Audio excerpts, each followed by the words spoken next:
Right, we are live. Hey guys, how's it going? Welcome back to the Kiwi Lads channel. We are back for another round of the Champions Cup, up to round 3 already in this competition, and it has been absolutely flying by. The Bulls, they aren't on the best run at the moment, but this game at home, they come in as favourites up against the Bristol Bears. This could be the turning point in their overall season, not just for the URC, but also for the Champions Cup competition. They are expected to maybe get that narrow win. They've got a strong look inside, including some Springboks. Wait to see whether or not they can do better than they did in last week's fixture. Looking through at the starting lineup, there's a little bit of a change in the front row. They have got Jan Hendrik Wessel starting at 1 rather than Gerhard Stenkamp, who will make his way off the bench. Johan Krobelaar at 2 and Wilco Low slots in as that number 3. Kobus Vesa alongside Ruan Nokia in the locking duo with Maka van Staden, Elric Low, and the very dangerous Jandre Rudolph. He will give you absolutely everything that he's got in the gas tank. Bit of an underrated player. I do really think that throughout that Currie Cup season, we saw what he could do for the Bulls side, and now getting that chance at URC and Champions Cup level as well. Ambros Papia, he partners with Andre Pollard as that 9 and 10 combination. Stravino Jacobs out on the left wing. Harold Foster in the midfield, or at least it's got it for me, and David Creel. Whether or not Kane Moody is there, we will wait and see, but I think that might be possibly an error. And then Sebastian de Klerk and Willy Leroux, he will be the 2 last players slotting into the lineup. Looking through at the opposition, the Bristol Bears coming into this game, taking place at Loftus. It is Lahif in the front row alongside Ogre and also Kloska as the number 3. Pedro Rubiolo, the Argentine international, alongside Joe Batley as the other lock for the Bears. Santiago Grondona, so another Argentine player, Fitz Harding, and Viliami Mata, the big Fijian, he slots in as the number 8. Marmion alongside Tom Jordan as that 9 and 10 combination. Calaviti Ravovo out on the left wing with James Williams and also Bernard Jansi van Rensburg in the midfield.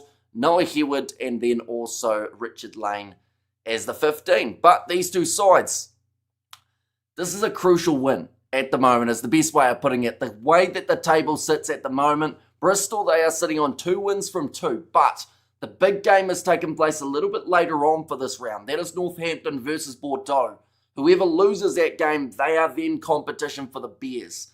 And if Bristol can somehow get themselves the away win in South Africa here, that puts them right in the running for some pretty good seeding heading into that round of 16, as well as the quarterfinals. For the Bulls, if they lose this game, you'd have to say they'll be pretty close to out of this competition. The Scarlets, they are playing up against Post, so one of those 2 sides will be sitting in 4th at the end of the round if the Bulls were defeated. And then also, still just that one more game. The Bulls do play Po, but that is away from home game taking place in France next week. But I hope you guys are all doing well. Hope you're all excited for this matchup. How long till the kickoff, says Joe. At the moment, we have got 10 minutes till the start of this contest, and both sides just finishing those pre-match warm-ups, raring to go for this contest. 10 minutes or so until kickoff, says Richard there. And also, greetings, Savage, you look cool in your white t-shirt, says Ruth. Yeah, it's a bit of a weird day at the moment in terms of weather. It's 2 a.m, but it's 19 degrees Celsius. But then we also have a wind warning. So it's a bit of everything at the moment, but we'll see what happens. We got afternoon, mate. Come on the Bears, says Flesham, with the new profile picture as well, I do see. So I hope you are doing very well this week, mate. It's a lot of tough games of the Champions Cup this round, and a lot of crucial ones too. I am very undecided about most of them. Good afternoon, Deputy President. How are you, Hamish? Says Mohadeen, doing very well. Hope you are doing well too, Mohadeen. And Bulls need to redeem themselves. Yeah, at the moment, I think it's 6 losses in a row for the Bulls, which is such uncharted territory for the side. Even when it got to about 3 or 4 losses, that was when it started looking a little bit shaky. But, this is the most recent 4 games for this Bulls side just as of late. They lost to Bordeaux, nothing to be ashamed of for that game. Like I said, I think a lot of sides would have lost to Bordeaux the way that they were playing on that day. Damien Pinot, Louis Bielbiaré, they've got a pretty classy backline, and they were able to make the most of it with that 46 points to 33 win. That game up against Northampton, we never really saw the Bulls get out of second gear. They did bring an experimental team into the side. Now, I will mention this side is completely stacked compared to what we have seen for their second game of the Champions Cup. But it's still a bit of work to be done at the moment for this Bulls side to make sure they get the win over this Bristol Bears team, who are a little bit up and down. They do have some very good games under their belt, though, in recent times. I will mention close to beating the Stormers last week, and the Sharks the week prior, the Bulls. No tries in that game, just the one in that game, and then just the one in that match. So the last 3 games that the Bulls have played, they've only scored 2 tries, which is such a difference from what we used to see from this Bulls side that went all-out attack, found tries in every single game. For the Bears, as you can see there, narrow victory over Sale, good win over Newcastle, as well as the Harlequins, Poe and Bristol. So they're on a bit of a run here at the moment, the Bristol Bears, and they are finding ways of winning close games. So if this one goes down to the wire, yes, it's being played at altitude, but I do think that if the Bears can stay within a sniff up against this Bulls side, they may just be able to sneak it at the end. But if the Bulls control the game early, get it in their favour, they should pick up their first win in quite some time. And also their first win in 2026, so it would be a great way to start the year with how close that last derby was alongside it as well. Looking through at what there is to come for the Bulls side. They have got Poe in that game next week. That one is absolutely crucial for the Champions Cup, depending on what happens for this match. And it's actually crucial for the Challenge Cup as well, because whoever is ranked 5th in these groups, they will go through to the next stage of the Challenge Cup. And then whoever's 6th, you get a little bit of a break, because that is the end of the Champions and Challenge Cup for that side. They have Edinburgh and then the Lions. We get into some South African derbies throughout the Six Nations period, which I am thoroughly looking forward to. There's a lot of sides that look good for that Six Nations competition. We're going to be covering it on the channel as well, so of course be sure stick around for that. Bristol have Bordeaux next week, not an easy game, so that is why they definitely want to make sure they're getting the win in this contest, and then Exeter the week after in the Premiership. But like I mentioned, we are getting close to the kickoff of this contest. I'm in a very talkative mood, which I don't know whether or not that's a good thing or a bad thing for you guys. But see how we go. Greetings to you, Hamish. Hope your allergies is now over. I think I'm doing a little bit better in terms of allergy level, which is fantastic news. G'day, Hamish. How's it, bro? See you, Tyrone. I'm excited for this round of the Champions Cup. I'll be honest, there are so many good matches later on tonight. Leinster versus La Rochelle. That's going to be a pretty impressive one, and it's actually the game we're going to be covering during that stage. That is La Rochelle, Leinster, as well as Sale Sharks versus Sharks. We're going to be keeping you updated on both games. But because of the team that the Sharks have selected, I actually think La Rochelle Leinster is going to be the closer match out of the two. So we are going to be commentating that one while also giving updates of that Sharks versus Sharks match too. Bears 30, Bulls 15. Says Mohuddin there. Good afternoon, says JP. Hope you're doing extremely well. And we have got there, that's the Japanese Imperial Seal. Just watched Last Samurai Standing. Says Fleshin. That is another movie that I unfortunately have not seen. And I can't think of many movies that I've watched in the last little while. I was about to say, hey, but I have watched this one, but then I realised, no, I haven't. I haven't watched a movie in quite some time, sadly. The Ulster versus Cheetahs game tomorrow will not now take place at 1 p.m, not at 3:15. Says Richard there, you're doing the Sharks game today, so I am going to be doing La Rochelle Leinster while also telling you what is happening in that Sharks versus Sharks matchup. Just because of the fact that if the away Sharks, the Hollywood Bet Sharks, if they come into that game and don't start well, they've got such a young team that it could actually get quite ugly. Hopefully that's not the case though, and I'm actually hoping by not covering that game they do better.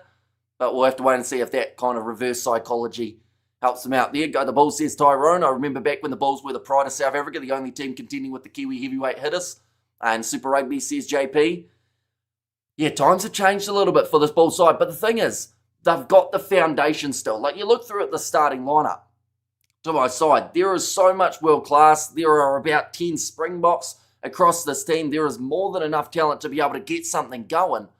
But it's just that little bit of a patch where they haven't worked out how to score tries, which is, like I said, such a weird thing to say for this side that used to be extremely clinical, even looking through it last year. Or in some regards, certain games earlier on in the season, you know, they look like a whole different side. And that is where someone who has that experience of a Andre Pollard will really have to work well with Ambros Papia, the man who got man of the match for the match up against the Storm, is Willie Leroux.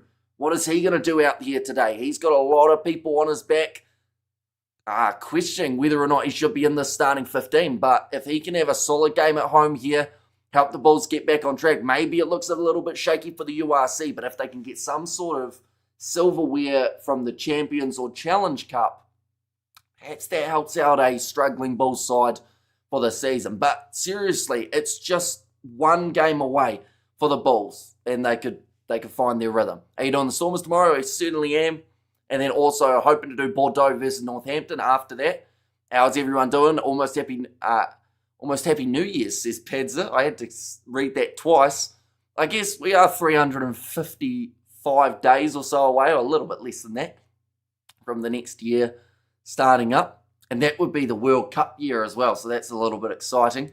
I've got there, how's everyone doing? I know I read that one. And good morning, Hamish and everyone. Says Starts Race, welcome in, mate. Hope you're doing extremely well. Hope you're excited for a late night start or an early morning start. There's a bit of rain at Loftus. That's not good. Or is it? I don't know if that's good for the Bulls. They actually, they haven't been the best with their handling. But then at the same time, I feel like rain makes you concentrate on catching the ball just that little bit more. So that might help them here at Loftus. Might get that concentration going that little bit extra. And good afternoon, Hamish and everyone. Says, hey, no, welcome in. Hope you're doing well. If the Bulls lose, are they out? Not quite. Theoretically, with the way that this group sits, right? If the Bulls lose this, Scarlets or Poe go above them. And they'd have a little bit of separation. Like if Scarlets get a bonus point win over Poe and the Bulls don't get a bonus point from this game, that is talking like worst case scenario, then they would be completely out. And the only position they can fight for is actually that 5th place to get into the Challenge Cup playoffs. Similar to what we saw for them last year, how they ended up playing in that competition rather than the Champions Cup. But if they win this game, that top 4's still wide open. They have Poe in their next game, the Bulls, and I'm curious to see what kind of side they send for that contest. I think because of the fact that they've got Edinburgh the week after in Scotland as well, they may go with a bit of a travelling side anyway. So hopefully they can pick up a couple wins and get back on the right track. My Bulls going to win today, trust, says Ano. And we could use rain here, I won't lie, says JP. It's been quite dry in certain regions, perhaps. We've had a ton of rain. I don't think we're supposed to have this much rain at this time of year here in New Zealand, but we have been having rain every second or third day at the moment. That's why New Zealand is much better, less fires. To be fair, there's plenty around at the moment. South Island-wise, we got a few. I'm in Picton on a fishing trip, hoping the captain and net holds out for a few games this weekend, says Studs Race. So hopefully the fishing's going well. Just remember, Hamish, the World Cup is still 20 months away. Be patient, says Monet Lagrange. Yeah, although if you're talking about the Rugby Union World Cup, we've got 20 months. If you're talking about Rugby League, it's this year, so we've got one to look forward to just around the corner. If you're talking about the T20 World Cup, that's taking place, I think, next month. So there's so much happening in the world of sport, almost too much. It's a rainy season in Pretoria and Joburg, says Hayno. Look at Aussies right now, they are the sun for real. Yeah, they've got like 40 degrees or something like that, which seems a little bit too hot. You're just showing that starting lineup again for the Bristol Bears. The likes of a Kalavete Ravovo, I feel like he was an underrated part of the Fijian side throughout 2025. Can't wait for the 2027 Cricket World Cup, says Hayno. And there as well. But both sides about to make their way out of the tunnel. The Bulls are wearing their dark blue with the light blue trim. The Bristol Bears, they are wearing the white strip for this game with that kind of bluish purple as the alternative colour. Do you let me know your score predictions for this game, ladies and gentlemen? Because it could be either very close or a little bit interesting between these two sides. Whether maybe not quite the day that they would have been after, but there is a little bit of rain falling. Could affect a bit of handling early on in this contest. Jan Hendrik Wessels, he comes into the starting lineup rather than Gerhard Stennekamp, who will make his way off the bench. Perhaps that is just to balance out those front rows a little bit. We have got there... what are your views on the United Nations League starting this year? United Nations League. Is that the Rugby League one that's taking place very soon, Mornay? Or have I got my competitions mixed up? Lots of fish. I've eaten about 4 kgs of seafood in 4 days. That's a good effort. Someone in the cricket team, or someone who sometimes fills in for our cricket team, he said he went fishing for 2 days, didn't catch a single thing. So you're having a lot more luck than him. Bulls by 3, says Hano. As long as you don't catch crabs again. What do you mean, again? And I will be studying in Pretoria and just about 2 k's away from Supersport Park. It's going to be going to each game. Says, hey, no, nice. See, that's the thing. The closest rugby stadium in terms of Super Rugby is like 3 hours away from me. But there will be a patch where I'm a lot closer You're correct, the Nations League. I'm curious about it. Hopefully it does end up doing well. Ravovo versus de Klerk.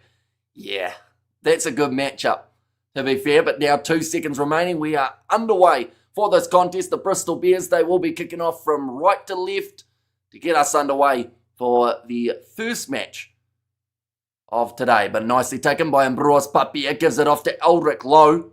It's always a hard man to drag down. The slippery conditions as well, may be able to use it to his advantage. But Ambros Papia, 10 metres out from the Bulls line, will kick this one downfield. Stravino Jacobs chasing after it. They look like he just took the man out in the air rather than getting close to the ball. But the ball is still on the side of the Bristol Bears, just about in the breakdown. There's going to be an advantage now. Favour of the away side. Bit of a drop ball early from James Williams. Go back for the penalty. Thank you. I'll definitely give it a watch. I'll have any historical show with swords and lots of violence, says JP. And we have got there Creel de Klerk, wet, and avoiding the crabs on this trip so far. I'm driving home through Blenheim, so we'll be careful while there, says Thuds Race. That one. Going into touch there from the Bristol Bears. Now, unfortunately, Stravino Jacobs did not get a lot of the ball at all there in the collision in the air, so that is what the penalty ended up being awarded for. And thanks for clarifying up in Pretoria. Last weekend the weather was awful in Pretoria. Rain doesn't want to disappear, says Mornay. Now line out throw here for the Bears. Nicely taken to the back from Viliami Mata. Nice Fijian flair in the side for the Bristol Bears. Also a couple Argentinian internationals. Crossed the line up too. Some good attack and play here for the Bears though. Good run forward from the Bears hooker going off to the left-hand side. Now Laheath. And the breakdown is Cobus Visa trying to look for a little bit of a counter ruck.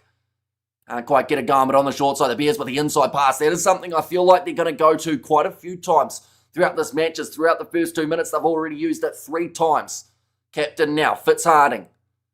Only 4 metres out from the line here for Bristol. A great start to the contest if they can find their way over the try line.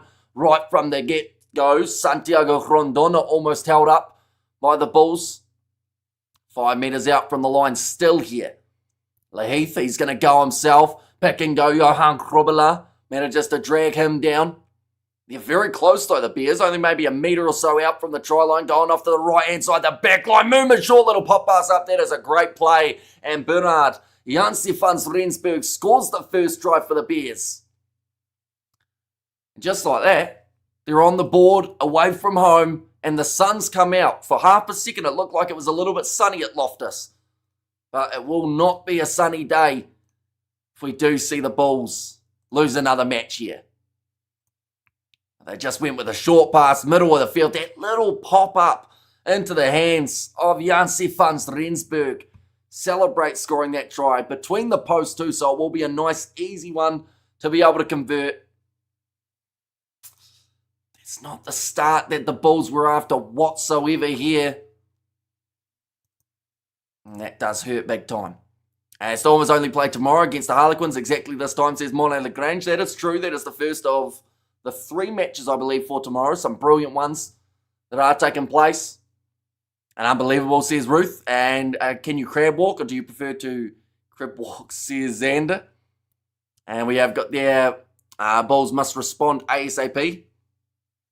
Yeah, 7-0 at the moment, the way that it sits for this Bulls side. That one hasn't gone the 10 off the kickoff either. Mistake from Andre Pollard.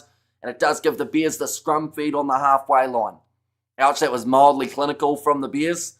And they look really good on attack then.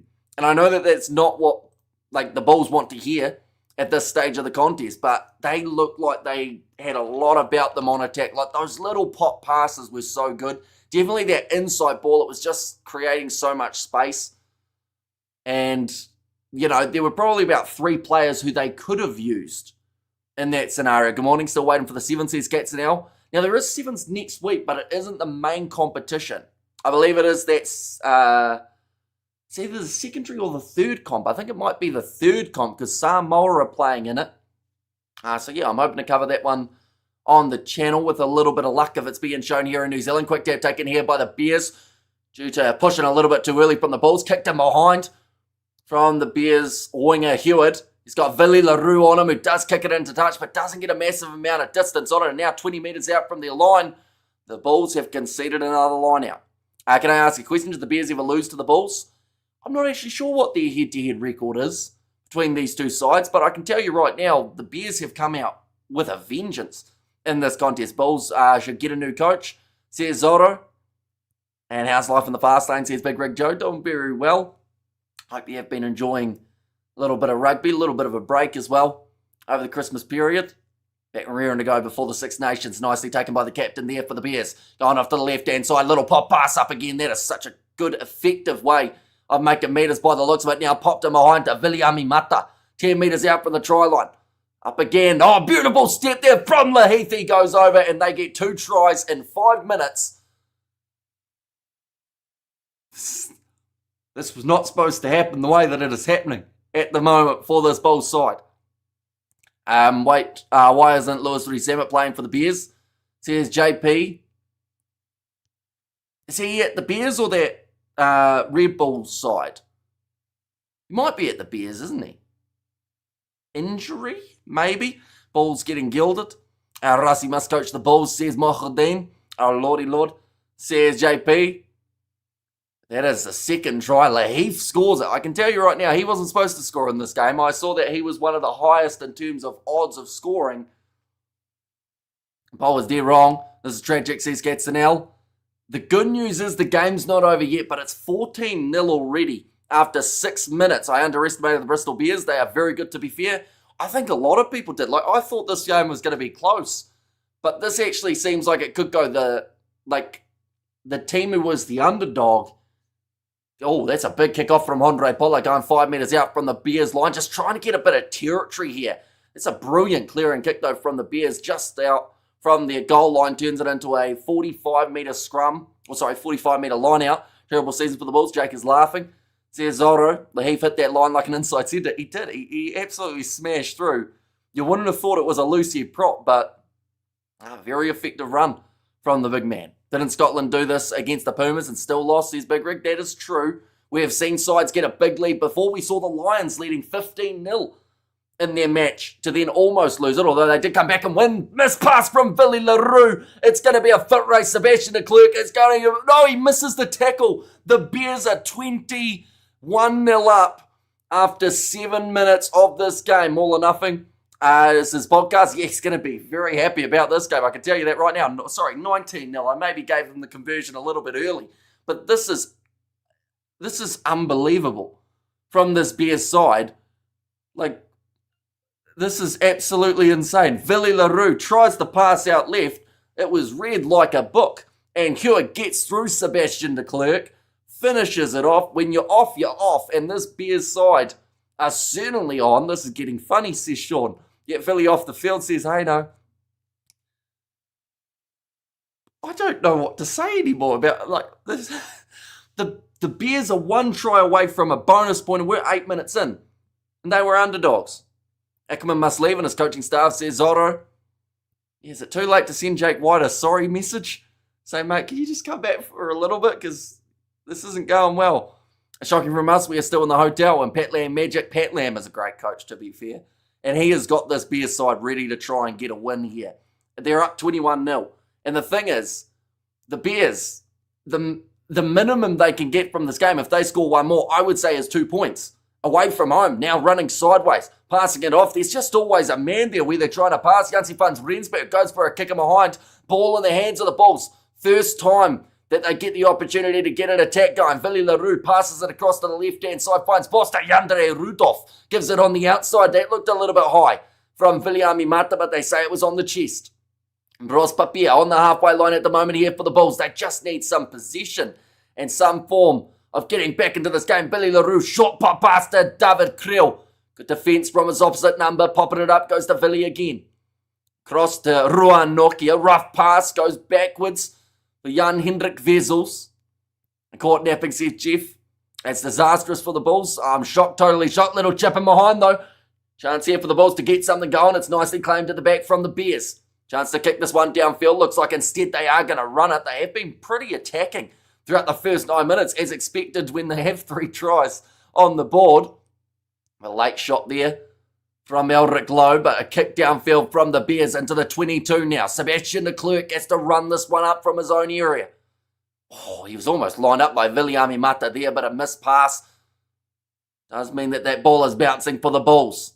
Side of their own half, claimed by Pollard. And Blue Bulls more like Blue Bulls at this point. Says JP, although some good face play at the moment for the Bulls. They're starting to get their hands on the possession that little bit more. How possibly worse can the Bulls get? Says LFG. Yeah, 3 tries conceded in 7 minutes is something that not many sides accomplish. But, I mean, if they can somehow find their way back into this game, it would be absolutely huge for them. Another offload there from the Bears. Such good handling in these conditions. But Jan-Hendrik Wessels gets over the ball, wins it back for the Bulls. Jandre Rudolph passes left-hand side. Billy LaRue kicking it in behind. Won't quite be a 50-22, but it is a solid kick from LaRue. Just trying to break it up a little bit and play that territory game. Get them in the right part of the field. Bulls are wishing they're in the Chicago Bulls now. And could the ref for a timeout. And also, we have got there, you think Villy is the problem?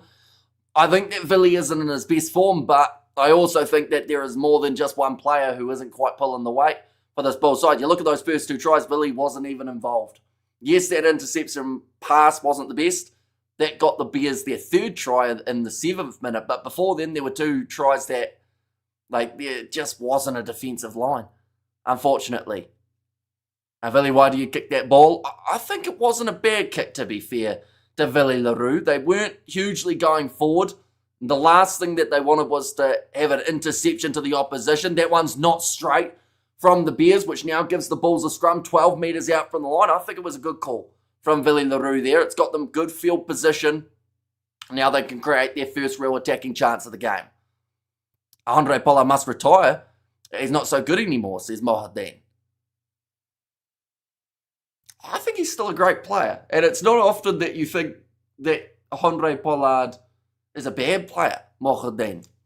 But I think that he has still got enough talent. I don't know if he fits the Bulls mode or the mold that they've got for that kind of attacking style per se, but he's still a world-class kicker. He's still a player that can create opportunities. Thank you, ref. Great call. Says, I know. And well, did the Bulls get castrated before the game? Says, I'm nutty. And what happened? It was a hectic start. 3 tries in 7 minutes for this Bristol Bears side. Anyone who tunes in now will think that they got some sort of point start in this game. You know, a little bit of a he'd start to get them going. But no, they just were clinical throughout that first 10 minutes, and the Bulls were a little bit asleep throughout that time. Just got here watching Village in Lipopo. Says, Lisset there. And the Bulls are turning into the stairs. And the handicap says a big rig there. It's going to be a solid day at scrum time. And I do actually think this is somewhere that the Bulls should have the advantage. Although the Bears are a pretty decent scrummaging side in the Premiership. I think a lot of people are learning that this Bears side, they are the real deal. They're sitting 2 wins from 2 throughout their first 2 matches of the Champions Cup. They're showing just why here. They put the weights on the horses. They run too fast to make the races closer. Says Big Rig. I thought they normally just make them start further back, don't they? In certain races, that's going to be nicely taken by the Bulls. 5 metres out, Jandre Rudolph. They just want to check it, but it could be the first try of the match for the Bulls. What's the weather like in Pretoria? Looks like the guys are sweating bullets, says Sakabula. So it was raining earlier on in the match. Actually, just before kickoff, there was rain. And it looks like it's stopped now, but it will be pretty warm by the looks of it. It's an embarrassing call for the Bulls, although they may have just scored themselves in this contest. Yes, says Sakabula. This is turning into a wacky Wednesday, that's for sure, says JP.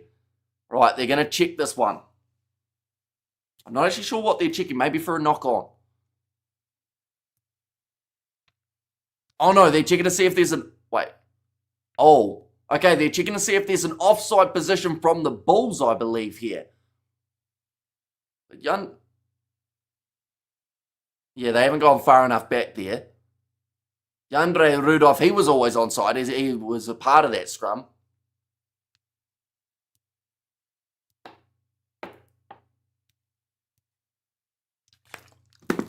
So they haven't quite got the replay that they're after just yet. Right, this is the one. Were the Bulls up too early? And it's a question that they are asking here. It looks fine to me. Although I'm not really a master in terms of that offside line. It's whether or not Cerveno Jacobs came up. Okay, it's going to be fine. They're checking for now, no knock on. I think this is going to be a try. And to my feeling left out. Yeah, it just seemed like a weird one to check, to be fair. Maybe this is like Takayama versus Don Fry. Both teams agreed to have absolutely no defence whatsoever before the game. That was a wild fight way back in the day, wasn't it? Don Fry, I think, was one of those guys who didn't get enough credit for what he did during his time. You know, that was the era where a lot of people were looking at Ken Shamrock, one of the Crazies as well, but I think Don Fry held his own big time, and the big mustache too. 13 minutes in. And they are just checking the technicalities. This should be a try. You have to admire the way Pat Lam set his teams up and always goes for it. Definitely doesn't care for defence, says Fleshin. Did they get it? It looks like it. They are, at this stage, watching the replay 15 times, which I'm not sure why they are doing that. They're trying to find any reason. Oh. Are they saying that's a knock on there from Cerveno Jacobs in the breakdown? They need the other angle. Crikey, some old school MMA chat. Pride never die. Says that's raised there. Okay, they're just trying to get the reverse angle. Hamish looks very nice like always, says Mohadeen. And luckily I'm not too red this week. I didn't get sunburned at cricket. I reapplied the sunscreen. It was also not that sunny, so that was helpful. Just give the try, says, hey, no, yeah, they're really checking this. Like, really checking it. We've seen like 15 replays, but they haven't shown the replay that the TMO actually wants. Right, they've found it now, but it's not the reverse angle that he actually asked for.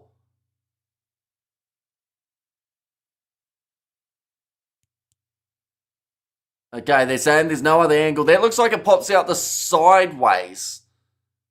So it's going to stick with the on-field decision try. They're checking absolutely everything.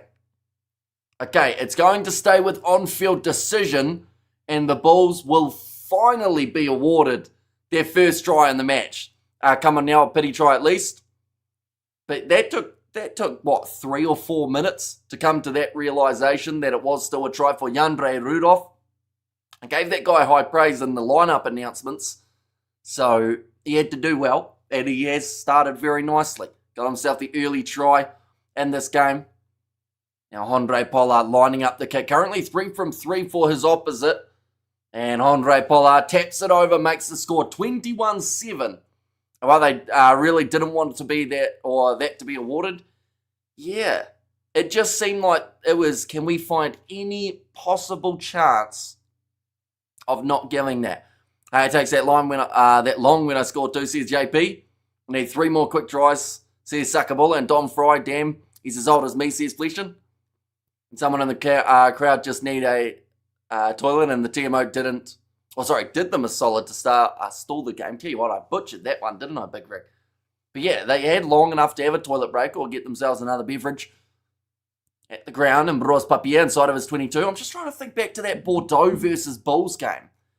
That game was back and forth early, wasn't it, with a lot of tries being scored. That's a penalty there to the Bristol Bears. Wrong part of the field to be giving that away. They didn't get back on side, says the referee for the Bulls. And video ref looking for self-justification. Find another job, mate, says Jan. Comeback is on, says Jeff, although the comeback may just about get a swift halt. And we see the Bulls get themselves a try conceded right now. Yeah, so we saw the try from Bordeaux in the 3rd, try from the Bulls in the 7th, and the 10th for Bordeaux, and the 19th for the Bulls, and the 22nd and the 24th. So, yeah, it was 21-19, 25 minutes into the game between Bordeaux and the Bulls. And that was at the same location. But now the Bears using their backline colour. Vete Ravovo, he steps through. Jandre Rudolph misses the tackle. The bonus point for the Bears. Every time they concede any sort of penalty, it just goes straight through whose ball it was. The Bears and Kalaveti Ravovo, the flying Fijian, crosses the line in what was almost a little bit too easy for him. Didn't really try and tackle him. No, and Bulls defence is shocking. That was actually really poor from the Bulls in terms of the defence. They rushed up, and then just that pop in behind. Jandre Rudolph, he flew across. Willie LaRue wanted to avoid the tackle by the looks of that. So did Pollard. And eventually they drag him down when he's already over the try line. Feels like the Bears are playing a girls' high school team. Says Big Rig, and can get 30 soon, says Mohadeen, and that kick has gone over, making the score now 28-7 between these two sides. They have got the bonus point after 16 minutes in this game, ladies and gentlemen. I feel the lowest amount of points that the Bears can leave this game with in terms of on the table is 2. Because if the Bulls do come back to somehow win it, I don't see them winning it by more than 7. So everyone rugby gone down the drain. Doesn't deserve your coverage, says Titanium. To be fair, later on tonight, or to this morning, here in New Zealand, I'm covering Leinster versus La Rochelle rather than the Sharks versus Sharks derby. Oh, big bump off from Willie LaRue there. But that is predominantly because of the team that the Sharks have selected. They've gone with none of their Springboks. Great steal from Viliami Mata in the breakdown, getting it again. But yeah, Leinster La Rochelle looks like it could be really close between those two sides. Oh, Kalaveti Ravovo down the short side, gets around the tackle attempt. And now cutting back in, Ravovo gets round 3. This is actually abysmal from the Bulls on defence. But the ball is out for Elric Lowe. He passes off to Ruan Nokia, who kicks it down the field looking for the 50-22, the big Bulls lock. Chasing after this one, it is Sergio Peterson. I'm not sure who he's on the field for. Nicely taken near the touchline from Andre Pollard. Now going off to the left-hand side, Harold Foster. David Creel still out there. He might be on for Sebastian de Klerk in this scenario, which is not good news for the Bulls. Klerk may have actually injured himself in trying to chase down the Bears player who did score. And Loftus used to be a cauldron for the Box and the Bulls. Now it's more like a kiddies pool, says JP. Run forth from Sergio Peterson. Ambrose Papia goes off to Cobus Visa. Papia once more. Everything is so slow, says Haino, though. Backline movement now. Jandre Rudolph slaps it on to Sraveno Jacobs. He is not slow. He will win the foot race. And he scores the try down the wing. That kind of gets the Bulls back into this match. This one's really confusing because 18 minutes in, someone who gets 2 tries, or like a team who gets 2 tries, normally would be leading. But in this case, they're still down by 16 points. Ruan kicking 50-22s means they are cooked, says Illicit there. A nice tap on from Jandre Rudolph, getting it out into the hands of Stravino Jacobs, who found himself in a foot race with Joe Batley, who is the lock for the Bristol Bears. So there was only going to be one clear winner in that scenario. And Jacobs, oh, you lekker thing, says Ruth. Good counter-attack there from the Bulls. We've had 6 tries in 18 minutes. It's a try every 3 minutes at the moment. If that continues throughout the rest of this game, we're going to have about 24 or 25 tries from this game. At halftime, you'll be able to hear Johan Ackerman screaming all the way in New Zealand, and Trifest says Jeff. Yes, boys, just don't let them straight back in again. Yeah, this game is going to be determined, I believe, by possession. Andre Pollard gets the kick over, making it now 28 points to 14. 20 minutes, and we're better than 2 points a minute so far, says Studs Race. You know what? It feels like a sevens game. Kind of does, doesn't it? In terms of the amount of tries that have been scored throughout this time. Both sides defending like they have 7 out there on the park. It's like Super Rugby. See, Sakabola, I don't even think Super Rugby has tries scored this. Oh, hang on. Oh, water break. I was wondering what the referee was doing there. There was the double blow of the whistle, and I thought that for a second we were going back to check that one too. I just checked in. How the hell did Bristol have 4 tries again? It's Villy, isn't it? He did throw an interception pass that led to 1 try. Speaking of sevens, I'll be at the final day in the Perth, 7s in February, says Rory. Nice. Hopefully, it's going to be a pretty entertaining competition. To be fair, there's been some close games at the moment in terms of those 2 leagues that we've had so far. And now the Bulls get a timeout. I was joking, says Big Rig. Brilliant, says Ruth. And also, quick try fest. Come on, turn this around, Bulls, says Ruth. And let's get it moving, says Ruth there too. But it is a drinks break for these two sides. When is the 7 starting? So the next leg of the 7s. In fact, while we've got a water break, we might as well have a quick look while we're at it. But it is in, I believe, 3 weeks' time, I believe it is, that we're going to see the next leg. Reece Sammet still recovering from a blow to the head last week. That's why he's not playing, says Patrick. Thank you for that. Yeah, I wasn't sure whether or not there was an injury or whether... Like, I don't think they would have rested him for this game, would they? Like, there had to be a good reason. So, the 7s that takes place next week is going to be the third leg, or like the third league, I should say. And then for the big competition, 31st of January. Singapore, where's the Bears from? They are from Bristol in England. Don't understand why is Eustace not playing. Or Cheswell, Eustace, sorry, yeah. Probably a fair point. I mean, we've seen the early injury of Sebastian Clerk, so we'll probably see him at some point. Check your email, by the way, Hamish. I updated the lineups and realised the centre's wrong. I actually did switch it already. I was very sneaky with it. I think it's now right. A little bit of luck. We have got the Bulls need Jason Holland to fix the defence, says Peter. And also, we have got their sweating Bears and Bulls. Take off your shirts, boys. That was from Roof, I should clarify. Now, I kicked him. I know Sebastian Clerk back out there, so he must have had an HIA that he's now passed, and he is running after that ball now. Manages to claim it back for the Bulls. And a penalty goes the way of the Bristol Bears. Harold Foster in off his feet. Curtly back next week, says Mohadeen. So that will be a huge inclusion. I saw Reece Sammet was in South Africa, so I was curious about that class player he is. And I don't understand. Same issue at the Sharks. Coaches give him back or Bok Latin teams, but can't seem to get them going. Jake White must be enjoying this, says how's it? Well, for so long, Jake White got told he was the problem.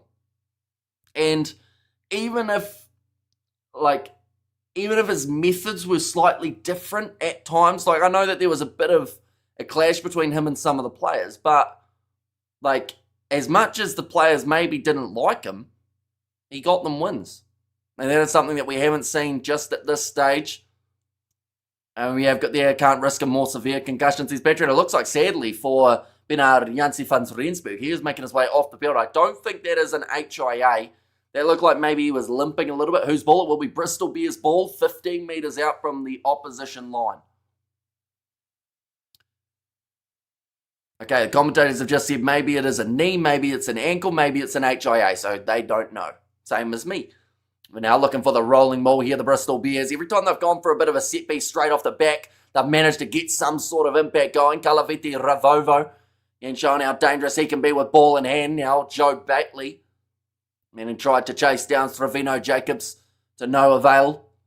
Oh, off the feet there from the Bulls. 2 men in the breakdown. Have to be careful not to give away another penalty, as that number has just started to creep up in recent times. Pick and go from Viliami Mata, though Jandre Rudolph.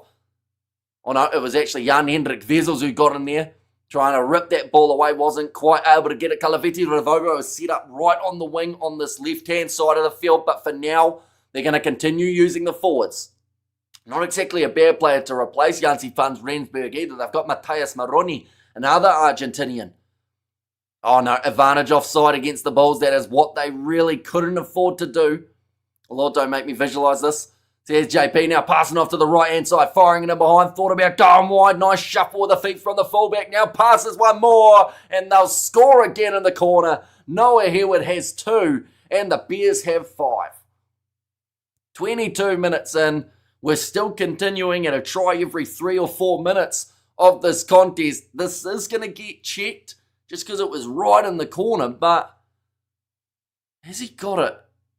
It's a well done bit of work from Richard Lane in terms of delaying that pass. Oh, that is a finish and a half. He has got that one down. Now the Bulls and the Bears at least opposite tenders, please, says Rory. Does he get it? Oh, yeah, I think he's fine there. That is a brilliant finish from the winger. And the Bears move up to 33. Good afternoon, thank you for the stream, says Michael. No worries at all. It is greatly appreciated you being here for this content. We've got plenty more coming. Next week we see Pau in action up against the Bulls in France. And that kick has gone over too. A very good day off the kicking tee for Tom Jordan. 35 says Mohadeen, the Bulls are trash, says Thapiso. Just realised he's wearing zinc across his face like Craig McDermott, old Aussie cricketer. Says Studs Race. Yeah, he does have the zinc, doesn't he? Trying to avoid a little bit of the sunburn. It also helps with glare, doesn't it, if you put it just under there. We actually saw someone in the Ashes doing that just recently. The youngster who got himself his maiden 100. Now trying to step his way through, not quite able to get there for the Bristol Bears. Another big fan, and they get a line break. This time it's going to be Kloska, the big prop who runs up to the halfway line. And you know you've had a bad day at the Oppas on defence when the props of the opposition start getting line breaks. Viliami Mata with the no-look pass. It's grubbered in the inside. It should just about know it is just in the field of play. Now Vili LaRue has to try and run this one back. It looked like it was going to be a try for the Bears, but now the Bulls, they've managed to take it back and looking to get something going from inside of their own 22. Back across, spinning attempt there from Jan Hendrik Vessels. Good hands on the finish, Hamish? Yeah, they've looked clinical here, the Bears. And to be fair, the Bulls have had 2 attacking chances and scored from both of them as well.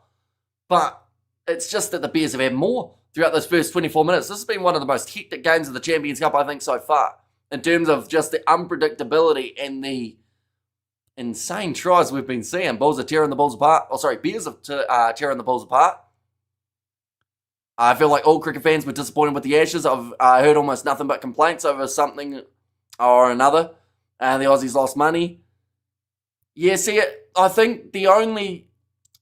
the thing is, though, right? Yes, the Ashes were a little bit shorter than people would have liked. And maybe, 4-1 isn't quite the best result. I think 2-3 would have been a lot better off. But once again, England were their own worst enemy. Oh, that's going to be a nice run down the wing. And a beautiful inside ball. They're going to have 6 tries. It's another one. It's going to be Kieran Marmion who scores it. Oh, he made 22 tackles, missed 15. Well, they've just conceded again. I don't know if it came from a missed tackle or it just came from a classy backline movement from this Bears side again. Right, they're checking this one. Ashes was the worst one I have ever I've seen. Says Haino. And I was the Bulls' defence and the execution is terrible, says Salah. It's just great. It's incredible play. It's like they've turned down the difficulty on a rugby video game and they are just milking those draw and passes till the sun doesn't shine no more. England are their own worst enemy. It's pretty much the 2000s history of the country summed up. As a Hamish, hope you're well, says Anthony. Hope you are doing well too, mate. Didn't realise the Bulls could be this bad. I am stunned, to be honest. I did not see this coming whatsoever. Don't get me wrong. Bristol Bears, great side. And I thought that they'd probably get a bonus point for scoring 4 tries in this game. But this is 6 tries in 25 minutes. They're on 42 points. They can score 100 here. I'm hoping that jinxes them. Marmion is a good player. He's actually done really well in terms of getting this Bristol Bears side really motoring in the right direction. They are currently inside of their own 22. Bring on the bench. Who do you bring on, though? Who's going to change this game? Well, the Bulls is a crazy score just got here, says Ruby there. Now, backline movement from inside of their own 22. The Bears, they're feeling that confident that they feel like they can run it from absolutely anywhere out there on the field at the moment. This is insane, says Anthony. This is one of the most craziest games I've watched in a long time. And we've watched a lot of rugby on this channel. And I think that this is far from over. But the thing is, there's always that rule of thumb, which is whatever your opposition score in the first half, you can score in the second. If the Bulls score what the Bears scored in the first half in the second, we're going to have like a 150-point game. It's starting to feel like 18-plus content, says JP. And Ireland never backed Marmion to be a winner, says Jimbo. Nicely claimed there by the Bulls. They've missed 16 tackles at the moment throughout this contest. The Bulls are only 2 tries away from getting themselves a bonus point in this match. Andre Pollard went for the offload. Great hands from Stravino Jacobs. He scores again. How about we just don't tackle anyone? Another try. That's up to 9 tries in the first 27 minutes of this game. They are still scoring at a try every 3 minutes for these two sides combined. I have no idea what's going on. And the Bulls eat 50, I'll eat my shoes. Or if the Bulls get 50, maybe our show is the jinx. Says Haino. Maybe. Storino Jacobs is having a field day though. Normally he's the one who's getting criticised by Bulls fans, but he's actually keeping them in this game with the way that he's been running. He's got himself a double. Imagine getting a hat-trick on a side that's still going to be down if you do score a hat-trick by 14 points. Mate, if the Bulls score 50 plus, I'll eat your other shoe. Says JP. I mean, the crowd, to be fair to them, anyone who left early will be probably turning back around to come back in now. But the Bulls get another one. It makes the score 21-42. Every good pass leading to a try, says Jimbo. Yeah, it's one of those ones. I mentioned how whoever has the ball more in this game will win. But I think it's actually going to be the scenario of whoever tackles will win this game. And that's going to be the more surprising part of this game. 9 tries. 9 at this stage of the contest. We're only 28 in. We haven't even had half time. You found your Super Rugby game in Europe, says Sean O'Farrell. I don't get the Super Rugby reference. I know we have some high-scoring games in Super Rugby, but we don't have games like this. We don't have nine tries in 28 minutes in the Super Rugby comp. Like maybe 9 tries by the end of the game. But this has been insane so far. Listen, South African crowds are used to disappointment. I don't think anyone is leaving early, says JP. That is true. At the moment, the Bulls are on a 6-match losing streak, so they were probably optimistic but realistic heading into this game. Kalafiti Ravovo trying to kick it in behind. Goes to Villaroo. And underage rugby league stuff. The last game that had this kind of feeling with it, kicked out on the full from Andre Pollard. So they will go back to where it was kicked from for the Bristol Bears. But yeah, the last game that had a kind of scoring this quick time after time after time, I feel was probably that under-20 New Zealand versus South Africa game that we covered that finished about 48-46 or something like that. There's a new variation of rugby with different rules like union or league, no defence. Says Big Rick, which side gets tired first? Honestly, both of these sides are going to be huffing and puffing by half time. But the only bonus they've got is every 3 minutes they get a rest because someone's scoring, so they have that minute where someone's kicking at the post to be able to have the break. Now Viliami Mata running it forward. It's also a concerning stat, which is the Bulls alt knock on there from Copus Visa. Chance for an interception. Couldn't quite hang on. But yeah, the Bulls in recent games have not outscored their oppositions at Loftus. Multiple times, I think it's their last 3 or 4 games, they have been the side who have scored less in the second half as a side that is often known to be able to grind out victories in the later stages of a contest. So it's a bit of a concerning one. Bristol going to struggle second half, says how's it? I think the Bulls may as well though. You know, like I mentioned, their scoring in second halves has actually been lackluster the last probably 3 or 4 games at home. The craziest, or the European Champions game versus Bulls, it's crazy too. Says Sean O'Farrell, that is true. They did have about 6 tries in the first 25 minutes. This one we added an extra 3. Looks like Kalaveti Ravovo off the field at the moment. Aussie Schoolboys is New Zealand Schoolboys 2025. Not a good week for New Zealand rugby. Says Studs Rays. Oh, the F has happened. I just went out of the room for a bit at 14:28. Yeah, it's definitely happening out there on the field. What are the odds on the Bulls comeback?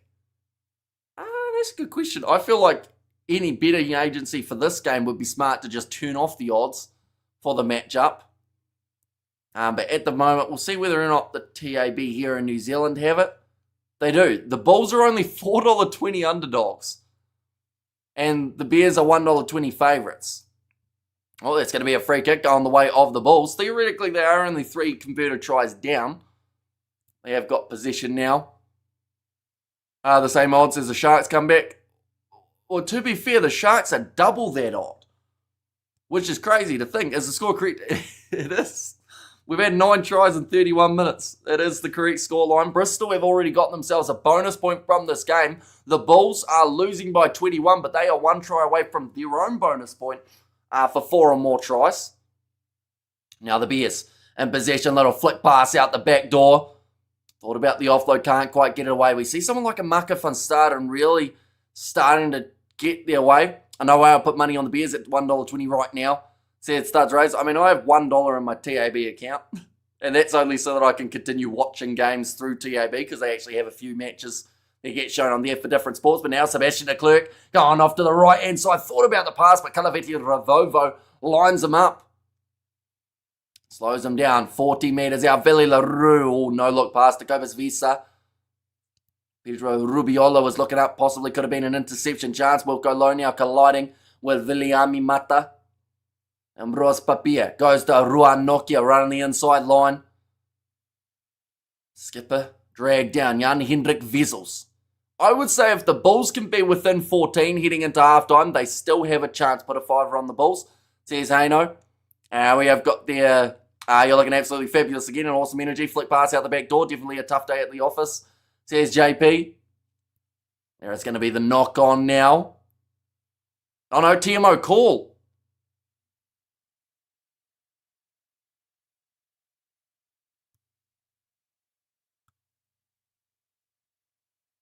Okay, there was a knock on, but they're going back for a penalty and a TMO check by the sounds of it. We'll have $1 in our betting accounts at some stage. Says Ruby. Any thoughts on Leinster versus La Rochelle? That should be an outstanding game. La Rochelle have gone with a much stronger side, even though they're away from home, compared to what we did see in their match up against the Stormers. And the teams are that stacked. We are actually going to be covering that one on the channel during the Sale Sharks versus Sharks match. I'm actually going to be doing the main commentary for Leinster La Rochelle, while also giving updates of Sale Sharks versus Sharks. O's ball at the moment, they are checking to see whether or not it is going to be a deliberate knockdown from Viliami Mata. And if it is, it could end up being a yellow card, but it will be the Bulls' penalty. How long since someone scored a try? Must be at least 3 minutes. Yeah, it's been quite some time. It's almost been 5 minutes. Felt a little bit strange not having a try in that time. Hey man, Timo wants to be in this game bad. Yeah, although this time he might actually end up ruling this as a knock-on. Just a penalty. No yellow card for Viliami Mata. La Rochelle bet Toulon 66 last weekend. I'm worried. Says Jimbo. Yeah, I think that's going to be a crazy game between La Rochelle and Leinster. And, like, we do cover a lot of South African matches, but the fact that the Sharks didn't pick any of their Springboks means there is a chance that they do get beaten by the Sale Sharks in this game because of selection. So I just wanted to go with the game that actually looks like it could be the closer one. And I do think it's going to be close to match of the weekend as well. Like that game in Bordeaux versus Northampton should be two outstanding fixtures. Hopefully. Fingers crossed. Now going off to the right-hand side. The Bulls in possession inside of the 22. Bros Papia goes off to Yandre Rudolph. Can the Bulls get a bonus point in the first half, even though they're down by 21? Bros Papia passes across again to the right. Finds Copus Visa's hands. Now Papia pops it up. Wilco Low. Missed tackle from Calaveti Ravovo. Now, great steal on the breakdown from the Bristol Bears. Wanting the steal. It comes out the side and they get themselves the penalty in their favour. And Porter and Furlong both out. Says Jimbo. Hey, listen, at least the Sharks will get a win later. Just not sure which one yet, says JP. That is true. And where is Sia? Says Mohadeen. So he is absent alongside many of the other Springboks. I believe they are doing their mandatory Springbok leave for that game up against Sale Sharks, which is a massive shame because all throughout the week it's been talked up as like going to be a massive fixture. And, you know, I feel like the Sharks have just gone experimental for the game, which, to be fair, with the mandatory leave, it makes it very difficult to do anything but yeah. I think the game between La Rochelle and Leinster will be closer. So that's the reason for covering it. But then we're also going to give updates on exactly what is happening. And I do feel like maybe the Sharks will play better if I don't watch them. Seems to be a trend that for some reason does happen. Afternoon, Happy New Year from us. Over here just in. Did I miss much? What other games you doing, says Dennis. So yeah, Happy New Year to you too. You've missed 9 tries in the first 34 minutes of this contest. It's been insane. But it's slowed down a little bit now. Both sides have decided to stop scoring, which is good in a way, because or else we were going to have 150 points throughout this game. Kicked in behind there from the Bears, looking for the 50-22. It's going to roll on too much there in the in-goal area and goes dead. So a big territory gain there for the Bulls. But in terms of the other games I'm doing Leinster La Rochelle in about 4 hours' time. Alongside that, we've got, what other matches? Tomorrow I'm going to be doing Stormers versus Harlequins. Also, match between Bordeaux and Northampton, and then maybe Saracens to lose, depending on if I am working Monday morning. Switched off the team after Bristol's last try, can't be asked. Says Haino there. And also, morning from America, says Davey, welcome in. And 9 tries, these lads are going round after round. You have to appreciate the stamina, says JP. Yeah, there's got to be fatigue out there. Like, they had a water break after 20 minutes, so it's obviously hot at Loftus for this game. But, like, if you were there, you wouldn't feel like there was a quiet patch where you could just go get a snack. You know, you'd definitely be waiting until half-time because you might miss 2 tries by the time you get back. That's how quick they've been going in this game. But Ambrose Papia now with the scrum feed. 40 or so metres out from the line for the Bulls. Chance to get some sort of attacking move going, and both front rows go down. Will be a scrum reset. And afternoon dinner says Ruth there. Anyone think the Bulls can get at least 2 points from this? They could. I mean, they're going to get 1 point from this game, I feel. And the weird thing at the moment is the Bulls have scored more tries in this game that they've also conceded 6 tries, but they've scored more tries in this game than they've scored in their last 3 matches. So that's crazy that this is more. Like, they've only scored 2 tries from their last 3 games. They've scored 3 here. So is there some positive for the Bulls? The fact that they've found a way of scoring tries. It's just the fact that their opposition are scoring at double the rate currently. What do you think of Damien being this captain of the Stormers? I feel like with the players that they are missing, it does make a lot of sense, I think. Damien Valimza, he has got that experience. He's a good player, playing in the centres for that game. Definitely no snack between, or break in between the rounds, no, says JP. And also Big Rig Joe, they tell me that French from Belgium. And thanks, Dennis, same to you. Have a super duper 2026. Yeah, do let me know, ladies and gents. Anyone who has a New Year's resolution, have you still been sticking with it? I know that I think about, like 70% of people, or it might even be higher than that, have already given up on their New Year's resolutions by the 10th of January. Whose ball? It is currently still the Bulls. They were just having the scrum reset. Ball's going to be available again. And Boros Papia going off to the left-hand side. Villy LaRue finds Foster. Little grubber attempted him behind. Tell you what, the foot race is going to go the way of the Bulls. Out wide, Ravino Jacobs almost got there. They are calling and saying that it was tapped into touch. Ravino Jacobs saying it was purposely knocked out by the Bears. They might have to check this one. It did look like a Ravino Jacobs knock-on anyway. Nervous for the Stormers with the juniors, says Gavin there. And there was heavy hitting rain in Pretoria yesterday. Maybe they are spinning. Nah.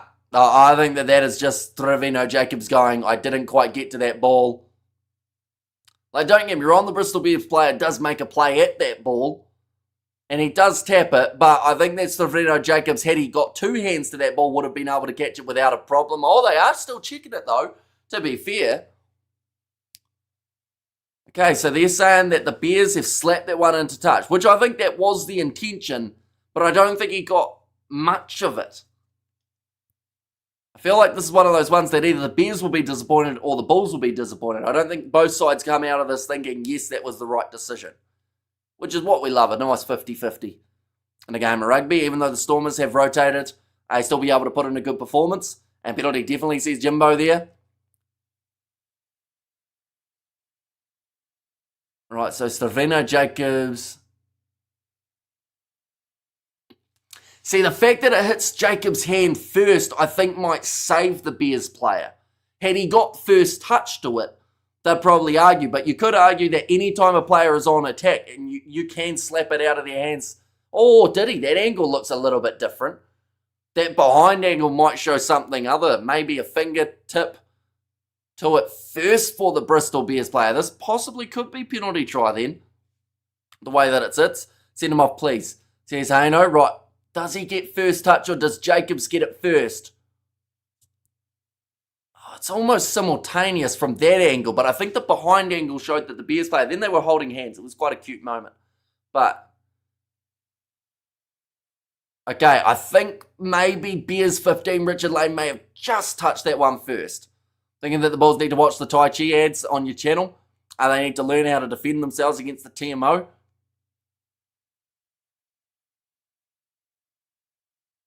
Oh, it's so close. Okay, he's not trying to catch the ball, 15 white.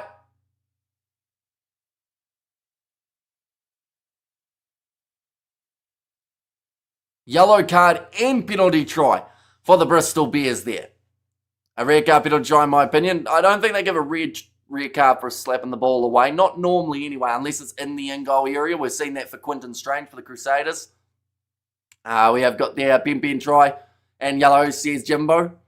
And also, zero bias whatsoever, hey, says JP. Yeah, see, that was one that I think had Stravino Jacobs touched it first, by the sound of what they were saying, it would have still been an interesting one, but it would have counted, I think, as a knock-on against him first. But because it was off the hand of Richard Lane first, that makes a big difference. Who's try to the Bulls? They move up to 28. They've got the bonus point now. This is a strange game, says Gavin. It certainly is. Yeah, 10 tries now in the first half. And there's still a minute to go. The ball wasn't there. Could have slapped him in the face. Intent. And also needs resolution. Just one bottle of whiskey a week. Think 2 might be doing me no good, says Dennis. We've seen some rando stuff in this half of rugby, says Studs Rays. Now backline movement, Billy LaRue. They're only down by 2 tries at the moment. I did say if the Bulls were only down by 14 at halftime, they still have a chance in this game. Which they kind of do. Oh, big challenge there. Viliami Mata forces Richard Creel into touch. In fact, sorry, David Creel. Richard playing for the Lions. A random game, says Cody. Watching from Bristol, love the comms, says FC Future. They were much greatly appreciated. It's definitely been a different game than we were anticipating. Like, I thought it would be close, but I didn't realize we were going to have about 70 points. Oh. Okay, the Bristol Bears player looked like he just turned around and yelled at the crowd. So obviously they're shouting a few things at him. This must be the biggest amount of points in one half. I'd like to think so, but I wouldn't guarantee it. There's been some pretty high scoring rugby around, but I think for the Champions Cup this year, it has been. Oh, or has it? Northampton versus Bulls was pretty similar. Oh, penalty awarded to the Bulls here. It's Yandre Rudolph who got over it and getting rough out there, says Ruth. And who's try? So it was a penalty try, and if the ball wasn't there, I read that one, didn't I? And this looks like a penalty try in yellow, in my honest opinion. You can't intentionally knock the ball out. I did at any time, says Start to Race. From that one earlier on, I did miss a few messages, so the Bulls win, says Jimbo. Honestly, they're not a mile away at the moment. They are sitting $2.35 underdogs. The Bristol Bears are paying $1.55 for a side that scored 42 points in one half. Which is just, what does it say, there? Because it is 2 a.m. start time here in New Zealand. So it is based off my time zone since my PC is in New Zealand. Now going off to the left-hand side, and Bros Papia, it also says 11th when it is only the 10th for you guys watching this game in South Africa, but that is going to be now passed away. Harold Foster, 25 metres out from the line. Told to leave it there for the Bears. I get the €100 on, says Ascot there now. Bounce past Cobus Vesa. Do you think he would have scored that? Probably not, but you still can't slap it away. And to be fair to him, Stravino Jacobs has been in some good form this game. So it's a bit of a tricky one, but I think it was a little bit too high. And it would have been a very much so pressure one. Oh, drop ball from Andre Pollard and breaking away, kicking it downfield. That was the wrong choice, though. He actually had the man with him. This one trying to stay in the field of play. Oh, it does sit up, though. And he does score it for the Bristol Bears. He's just slammed the ball into the ground in excitement, and it's come up, smacked him in the nose. And he might have actually done his hamstring in the process. I think that's a hat-trick for Noah Heward. And he looks like he's done for the day. But the Bristol Bears have scored. It's the Pollard mistake that just led to the chance. He did kick in behind. I thought it was the wrong choice initially, as I thought Ambros Papia was going to win the foot race, but the gas for days from the dangerous winger Noah Heward. And they almost reached the half century at half time in this contest. I'm a very happy Stormers fan this season, considering how bad the Bulls are. Says Ricardo, that's a costly try, that is. Because, had they not conceded that one. He looks like he's done for the day, though, Noah Hewitt. So that is one good thing for this Bulls side. And another kick going over from Tom Jordan. Andre not at the races today. Pollard off. Go have a cold shower, says Roof, although it is halftime in this contest now. 40. That one went over, didn't it? I don't think they've given credit, though, at this stage, but 47-28. Did that one miss? It looked so good for a long time. But may have just drifted away. Freezing here, dang it. I can't wait for spring, says Dennis. And unreal. Yeah, a half of rugby with 75 points. That's definitely got to be the highest scoring half. Just to put it into perspective, we have had more points in this game than we saw in both games in total that took place yesterday. There was also only one game in the prior week, that was Harlequins versus Bayonne, that had more points at full time than this game has at half time. And in the first round, there weren't too many games that got close to this game either. Like, this is a outlier. You know how when you used to do those graphs at school and they wanted to get that consistent line, and every once in a while there'd be one way out to the side? This is that game that creates that outlier on a graph. I haven't done graphs in a long time. Graphs used to be quite fun. I used to love a bar graph. But at this stage, there's a lot of tries. There have been scored 10 tries in the first half. 11 tries in the first half. Yeah, 11 tries. Genge to start second half. Yeah, he's still got to make his way onto the field. How often does a prop come on 40 minutes into a game and go, okay, we've had 11 tries, including one that was scored by the prop, Max Laheef. He managed to get himself one. And a joke, says Zorro. And then in a first half mauling indeed. But then the thing is, it hasn't been completely one-sided too. That's the craziest thing about it. Both these sides have a bonus point for scoring tries already. Most of the time, you might see one side just absolutely dominate, Like the Bears maybe sitting 61-14 or something like that. But this is actually, like, the Bulls aren't out of this game. That's the craziest thing about it. Because of how this match has gone, the Bulls are only $3.75 underdogs, which I think is about what the Bristol Bears were sitting at for the start of this game. To put it into perspective as well, there's a Challenge Cup game going on at the moment. The score's 14-12 at halftime. This game's 47-28. Bruce Polly and Villiard passed yesterday's heroes. Hang up the boots, guys. Says Jan. Is this game real, says Zorro? Yeah, it certainly feels like a bit of a dream. It's currently 3 a.m. here in New Zealand. This is when I wake up from my bed and realise I didn't set an alarm, isn't it? And realise that this game is still to take place. Pollard must retire. I think he's still got years in him, though. I'm going with 120, 125 points in total. I think the second half will produce more points. Yeah, see, there's two things that will happen here. Well, there's two options. It's either we see both sides come out absolutely firing again, and we see a whole heap more points being scored just around the corner, or it goes dead silent, and they stop scoring, and it gets a little bit, slower. A few more scrums. We've had a few scrums, actually, early on in the game. Genge to, come on, ouch. Says Sam, yeah, they've got some decent options off the bench in this contest here for the Bears. They've also got Thacker there. They've got Harry Randall. So, yeah. There's still more tries out there. Marty is better, says Mohadim. But just because a player is better doesn't mean the other one has to retire. Like, you can't have two players who are good. LaRue, get the bloody ball, says Ruth in there as well. And JP fire everywhere. Dan's getting low. And what was the biggest score line that you've done on here since you started to stream?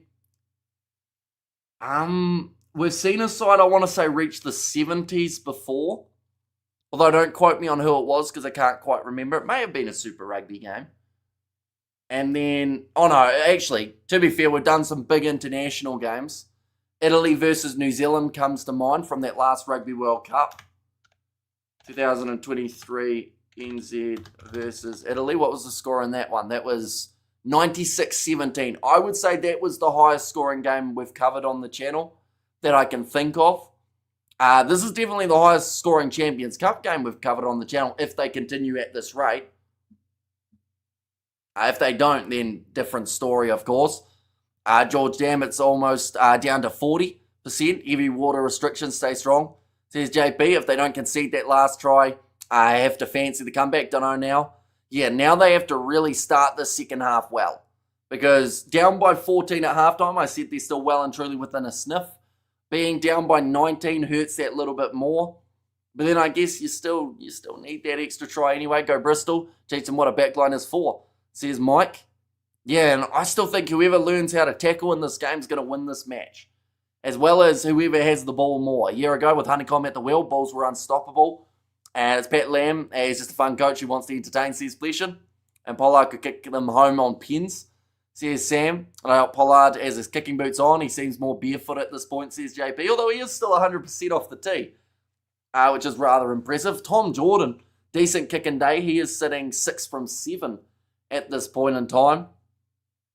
But yeah, crazy first half. And I don't think the second half's going to top it, but I wouldn't mind seeing 100 come up on the board. I don't think we saw anywhere near enough of those throughout the Ashes series, so hopefully we get them in the Champions Cup instead.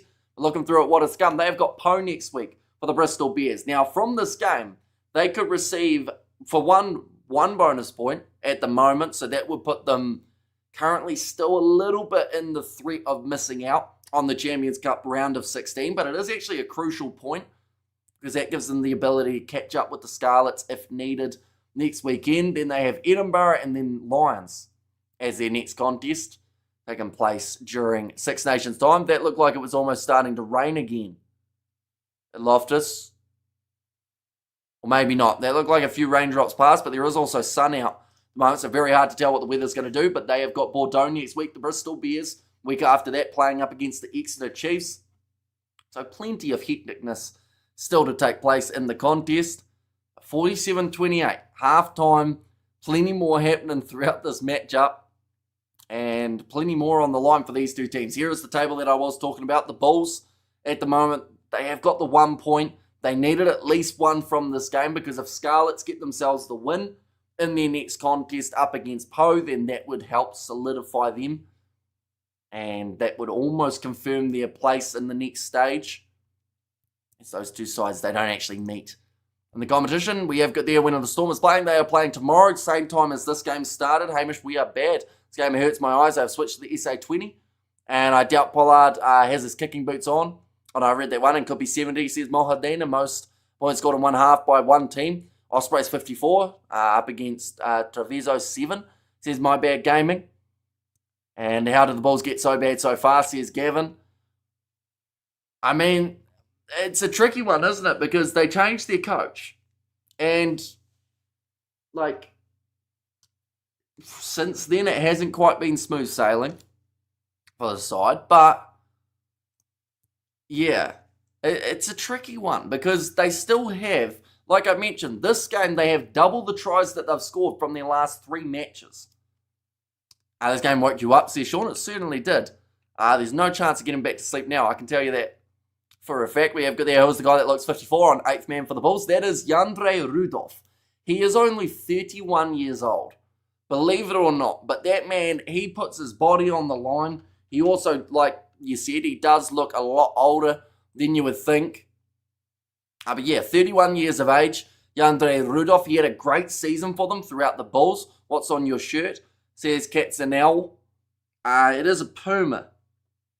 So just a stock standard shirt. No, sports team related one there. Champions Cup first round. Don't mean much. Just get into the 16, says Gavin. Yeah, for the Bulls, if they don't make it through this game with at least 2 bonus points, they probably aren't making it to the 16, which is the sad reality. And if they lose that game to Poe, they aren't even making it to the Challenge Cup round of 16. So there's a lot on the line for the side, and they have to decide where their priorities are. They are still capable enough of making both competitions, I feel, but they have to really turn it around in the second half. They're down by 19 at the moment. I thought Reece Zammit would have loved this game, says Fleshin. I still believe, says Mus. To be fair, they can come back into it. That's the fun part of this game. And the thing that makes it so hard to judge what's actually going to happen, because we saw 11 tries in the first half. The Bulls could come out firing, score 4 tries within 12 minutes, and then they would be in the lead. Do you think it's getting harder for teams to put up high scores these days? Lots of games end very low scores over this part of the world. Depends on the defence. I think it's the massive factor, because some sides cancel each other out very nicely, and that leads to the lower scoring game. Other sides with the attacking mindset sometimes do leave defence a little bit questionable, and then that's when you see those higher scoring games too.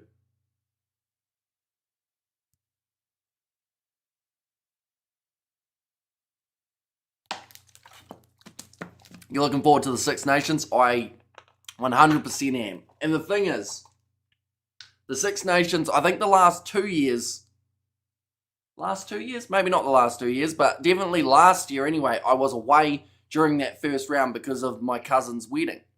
The year prior to that, my other cousin got married on that same kind of region. That was the first round of Super Rugby. So I had to miss that round of the Six Nations. This year, from what I know, I don't think there's any weddings on that round. So it means that I'll get to cover that first round in its entirety. And yeah, hopefully it lives up to expectations. An early start for France versus Ireland in terms of only a Thursday night fixture. I hear Hamish is getting married. Who to though? I haven't been told about this. Hopefully it's not in January, because that would be like 20 days away from the Six Nations starting up. Don't worry, I can't see the Scarlets getting close. Sees Blesh in there. And do you think the Stormers will win? They've got a decent chance. They come in as underdogs up against the Harlequins, which I was quite surprised about. You're streaming tomorrow? We certainly are. Got Harlequins versus Stormers, and then also I'm hoping to do Bordeaux versus Northampton, and then maybe Toulouse in their contest going head-to-head up against Saracens.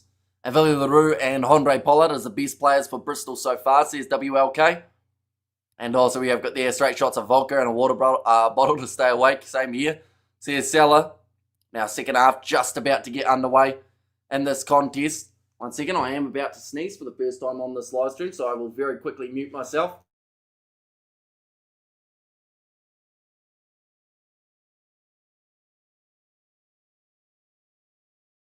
There we go, we are back. Are your cousins men? No, they were both women on that side. I'm actually the only male on that side of the family. On the other side, it's pretty much predominantly boys. But yeah, so they were sisters, not the ones who got married. That's incest. But the sister who's older got married last year, and then the younger sister got married the year prior. Bit of story time. You would see 75 points in 80 minutes. Getting it in 40 is not what you would usually see. Exactly right. You don't see it go this quickly. A stream without KFC talk and sneezing is impossible, says Katzenell. Well, no one mentioned KFC till you brought it up, Katzenell. Telling your family to plan their wedding dates with consideration, says Bruce. And Bristol backline moves were awesome. Love to see creativity running at angles, catching the opponents flat-footed, says Mike. Yeah, like those early tries were a thing of beauty. So when you get married, then Hamish says, hey, no, see, I think the biggest problem for me getting married is I'm slightly missing something. And I can't quite put my finger on it. But yeah, I think you're supposed to have a second person for that, which I have not got. So that makes it slightly more difficult. Although someone did marry themselves. But if I was going to marry myself, I wouldn't do it on the first round of the Six Nations, that's for sure. Missing a bride, says Mike. And do you think we could see the game get as much as 120, 125 points? The thing is, this game is already so hectic that I kind of want to see it.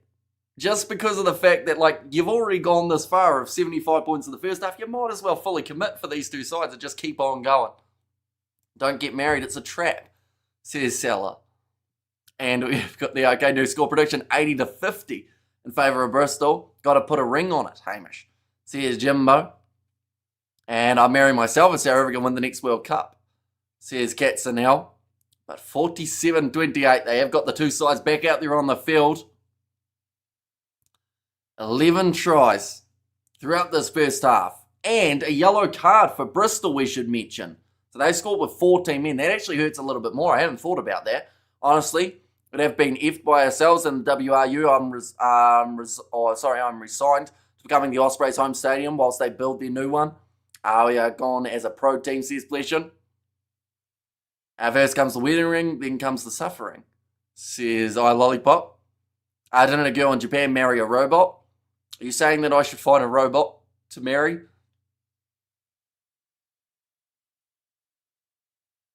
As long as they like rugby, I guess. Right, where are the Bears? They are not on the field yet. The Bulls are ready to go for the second half. This game is much closer than we give it credit for. It actually is. 19 points difference. We're just got to think of this game, right, as 19-0. That's the better way of looking at it. Travel the world. Expand your horizons. Says Studs Rays. Not sure what the robot gets out of the marriage, to be honest. Says Big Rig. And Bears will not back down. Get Genge and Randall on. Says Michelle, yeah, really strong bench for the Bristol Bears in this contest. They also, at the moment, have a differential in points for the overall Champions Cup of 69 with 14 points in total. So that would take them into the number 1 spot heading into that Northampton versus Bordeaux game. Of course, it's going to be tough. Those sides all in the group. Someone out of the Bulls, Scarlets, and also Poe have to make it through to the Champions Cup round of 16. Still pretty undecided. Andre Pollard getting ready to kick this one from right to left. 19 points difference. 1-man advantage for the Bulls. And we're underway again for Loftus. What have we got for the second half here? Jansi Fans Rensburg is back out there on the field and he has passed it off to Calaveti Ravovo. Gets driven close to the sideline by the Bulls defence. Let's do the Sharks game, Hamish. Which game would you say should I do? Says Hayno. I would say it's completely up to you. I have a feeling that the Sharks game could end up being one-sided. I hope it's not. But even some of the selections that the Sharks have made with their inexperienced side seem a little bit questionable. Well, if it makes you happy, I guess, says Big Rig. And also, we have got there, what's your take on playing Six Nations on a weeknight? Bit strange, isn't it? But I guess as long as... Oh, they go forward. No, they've called it as backwards from the referee. But yeah, as long as, I guess they get a crowd to it, that's the main thing. I'll be slightly concerned that there'd be less people showing up, but I mean, it's the first game of the Six Nations and it's the Irish in action at home, so I think they'll be able to sell it out. It is the Irish at home, isn't it? Or have I got my games confused? It's Ireland versus France, right? Yahtzee Funds Rensburg as a family ranch. There'll be a party there, says Eric. Is Sasha playing tomorrow? Not in the starting lineup. I don't think he's on the bench either, though. And that contest, it's a nice... Oh, no. Not a nice steal. The Bears don't realise that they lost... Or they won the penalty there. Oh, and march back 10. Jan-Hendrik Vesels giving the referee some attitude afterwards. Got to be careful there. They're talking about him keeping his discipline. First tackler needed to release, and what would you do if Wales won? As in the whole Six Nations, or just won their first round match? Is he injured or still on holiday? I think there's still a little bit of an injury there. Whose ball? It is going to be the Bristol Bears. It looked like a 4-pass, to be fair. And then from there, Jan-Hendrik Vesels, they've ruled it as no clear release. Now, awkward bouncing ball, nicely taken by Marmion. It's back across to the right, finds Viliami Mata. And the whole shebang, says Big Rig. And wasted energy arguing with the referee. Now breaking the line there. Tom Jordan wanted the pass, but it's a very good tackle from Ambrose Papio, who managed to just tie up their hands. We've got to remember, Bristol Bears playing with 14 at the moment on the field as well. So the Bulls really do need to make the most of this 10-minute period. So far, they have conceded 7 points. Or 5 points, in fact, since going down to less players. Now left-hand side again. Nice step. Tempted. A little bit of a stutter step from Jansi Funds Rensburg. So yeah, must have been an HIA. Stop arguing with refs, this isn't football. Says JP, big collision there. The Bulls trying to turn it into a rolling ball, but the knees are down, so they have to release him. Ball comes out. Ellis Genji has made his way onto the field. He's going to be tackled by Eldrick Lowe. Ref reminds me of Mr. Bean, says Gavin there. I can kind of see it, a little bit. And also we have got our Vessels watching baby, says Ruth. But now, Bulls, see, 19 points in a normal game would be a lot. But this game's not normal. This game's anything but normal. Kicked high by the Bears. No mark called by Villy LaRue inside of his 22. Goes back across now to Andre Pollard. More on the outside. Couple players waiting there. David Creel goes for the grubber in behind. Stravino Jacobs He tries to win the foot race. That ball's been knocked out of his hands. That time it is just a knock on against Jacobs. Oh, great kick. Brilliant kick from the Bristol Bears, and it's looked like it was almost a 50-22. Sebastian de Klerk does very nicely to keep that ball alive. They may even check that one with the TMO to make sure that it wasn't out. Now de Klerk tries to cut up the middle, goes off to Harold Foster. He has space and an Ambrose Papier with him. Is he going to use him? Goes on the outside to David Creel. He's charging for the try line, and the Bulls get the first try of the second half, 44 minutes into the game. And that's now 80 points between these two sides. Twickenham Stoop, they are playing at, and that looked like a really fatiguing try, not just for the Bulls to score, but for Bristol to concede. This one's still not over, ladies and gentlemen. There's still time for both sides to win this game. It's just that question of who's going to control it that little bit more. We're approaching 100, says Big Rig. You're almost in the nervous 90s. They're just showing there some very tired players in the background. When was the last game being between top teams that hit 100 points, says Big Rig. It's been a little while. I'm trying to think of the last game. Well, the thing is, reaching 100 points is one thing, but the fact that both sides are really pulling their weight in the Centurion race is very impressive. 82 points now in total for these two sides. Villy LaRue gets the kick over, and it's 35-47, 45 minutes through the game. You heard that correctly. I thought that Bristol would be the one to score first. Says George, although they are down to 14 men at the moment.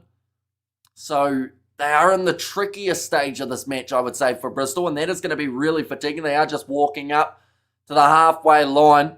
Crowd is starting to boo them a little bit. They feel they're slowing it down here.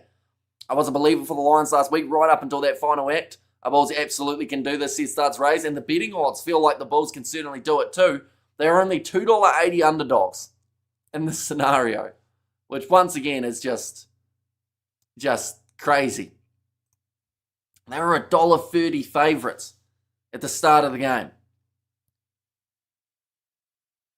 But now, Johan Robela, we've hardly mentioned him throughout this game. Oh, Jan-Hendrik Wessels complaining to the referee that he was hit in the face. He's holding his mouth, saying that you need to check it. He has to be very careful with how he talks to this referee. He's already been marched back 10.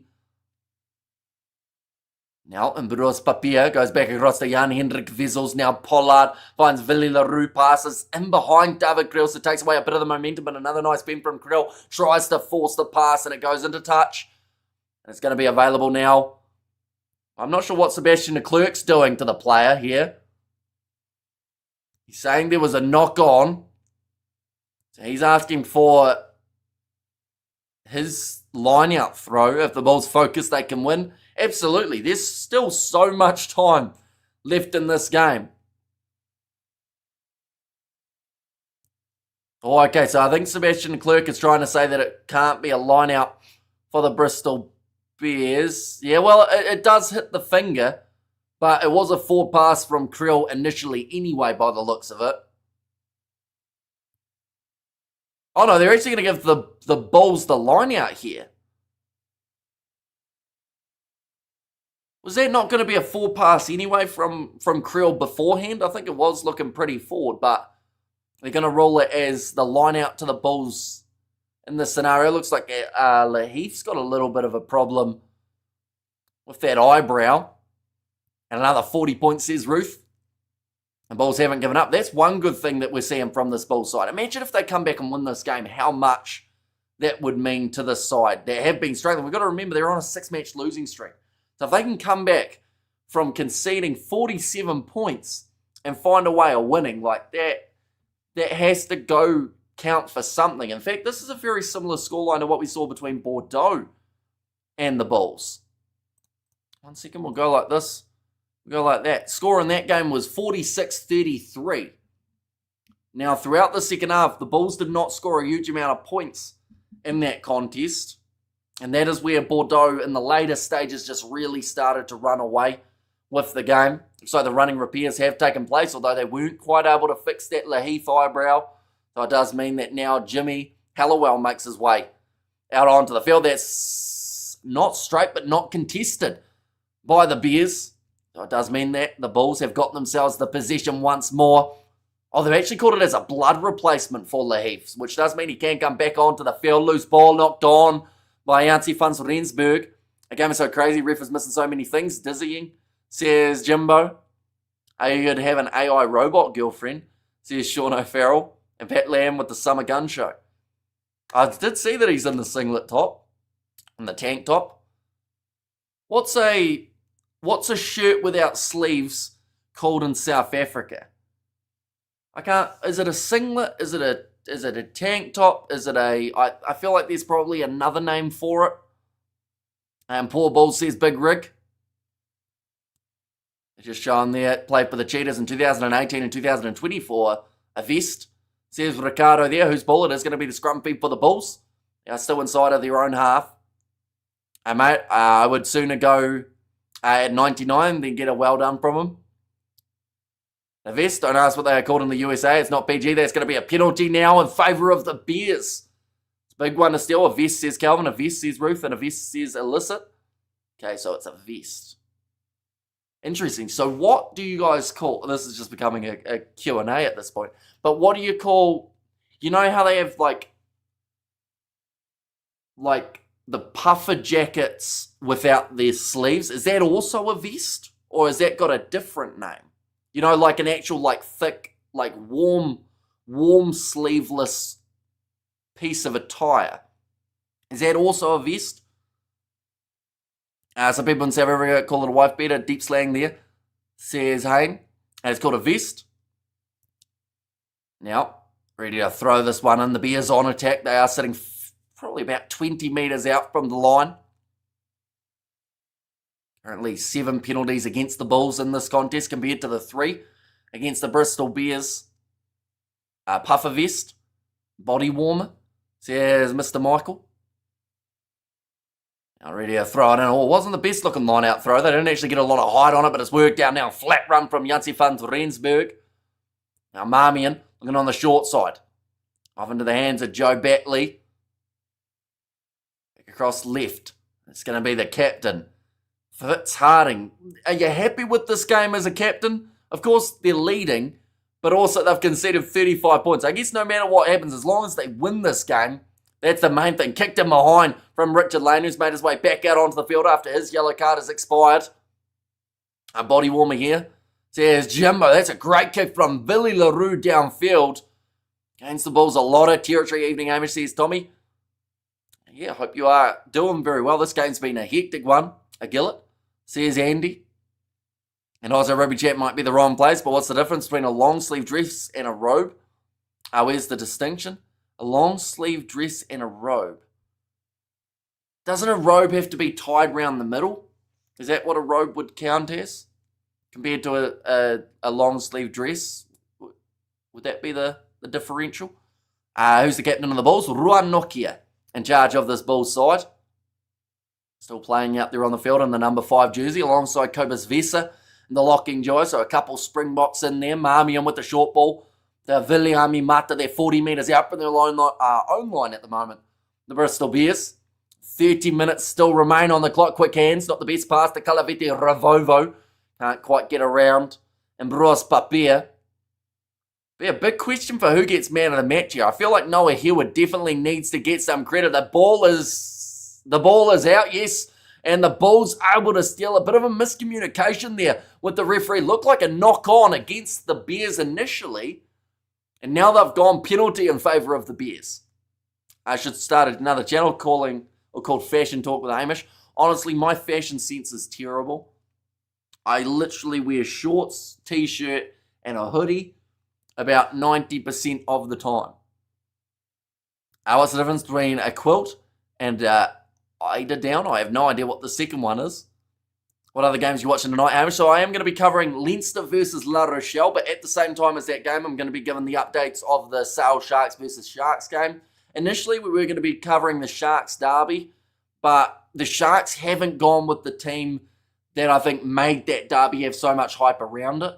So it looks like it could be a little bit more one-sided. I'm hoping that's not the case, and I'm hoping by me not covering that game that the Hollywood Bet Sharks do quite well. But La Rochelle, Leinster, both sides have gone stacked for that game, and honestly, like, it could be a match that we see later on in the competition as well. So, you know, they've met in the final a few times. I feel like it's always worth a watch when those two sides go head-to-head, so we're going to be doing that one.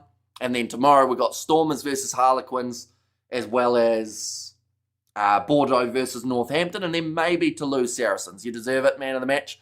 Says Mr. Michael there. We'll go low. Has just made his way off of the field. But yeah, man of the match contenders. There's honestly a few. Like even Marmion, for what he's been able to do in that number 9 jersey, has been impressive. We've seen some great work from Calaveti Ravovo, but I feel like because of the fact that Howard got a hat-trick, you kind of have to give it to him.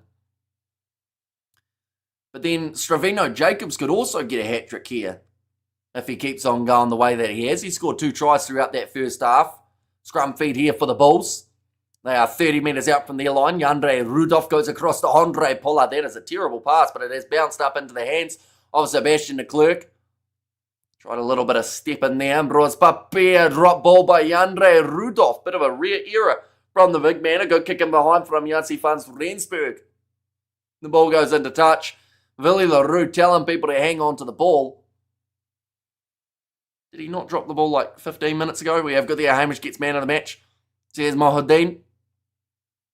We see it there. Just looks up to see who was in front of him. Yandre Rudolph. And then Bristol Bears, well under the knock-on advantage, kicking that ball in behind. It will now be the Bulls line out. I love the way you say Papier. Says JP. And also Hamish's amazing man of the year. Well, that was very early on. We're only on the 10th or 11th day of this year. So there's still plenty of time for anyone but me to win. Oh, it's not straight from the Bulls for their line out. And that is now going to mean that they have got themselves a defence just out from their line to deal with. Man of the decade, says JP. I can't believe there's still 26 minutes remaining. To be fair, though, we've only had 1 try throughout the second half. So it does seem like they're slowing down a little bit, both of these sides. Fatigue will certainly be a factor. At the end of the day, 12 tries throughout this stage. That's actually pretty harsh, that line out not straight call. Didn't look too bad. How many metres out? About 7 from the line. Hamish would have been 16 10 years ago. That is true. Wow. I actually remember being 16 like it was only like a few years ago, to be fair.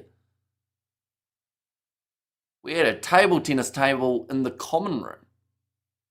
It was quite good fun. Oh, that one's going to be a penalty to the Bulls now. And that is for the formation being wrong from the Bears.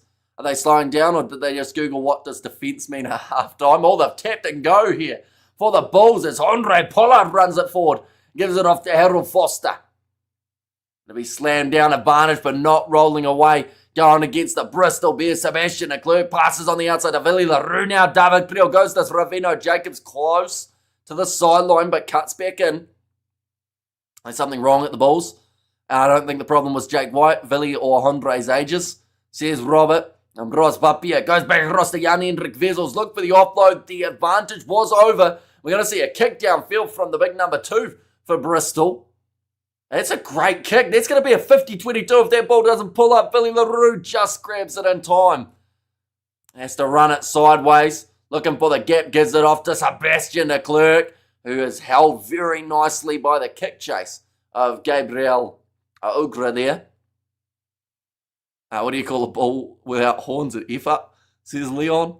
It's Vic's birthday on the 20th of January, says Mohuddin there. Bulls are not great this season, says Craigie. They are currently on a 6-match losing streak. Evening off, the Bulls pull off the upset, then Hamish has to shave his eyebrows live on stream. No, how about we don't do that? I think my cricket team would have far too many questions, as well as other people who weren't on this live stream if I showed up next week with no eyebrows. One of our cricket team members, though, he showed up with 1 eyebrow. So I don't know what happened to him. I think he lost a bet. But yeah, he actually scored 100 with 1 eyebrow. So maybe I'm doing it wrong. We have got there LaRue hoofing it, says Ruth. And now, It almost was a drop ball there. Now going short side, Jansi van Rensburg, drawing pass with Richard Lane, trying to cut through the gap he's ragged down by Hendrik Wessels. Now, massive gap for Ellis Genge, charging for the line. Willie LaRue makes a crucial tackle on him. Andre Pollard trying to get the turnover just short of the line. Oh, that was cynical. And the Bulls will be going to the bin now. A yellow card is awarded.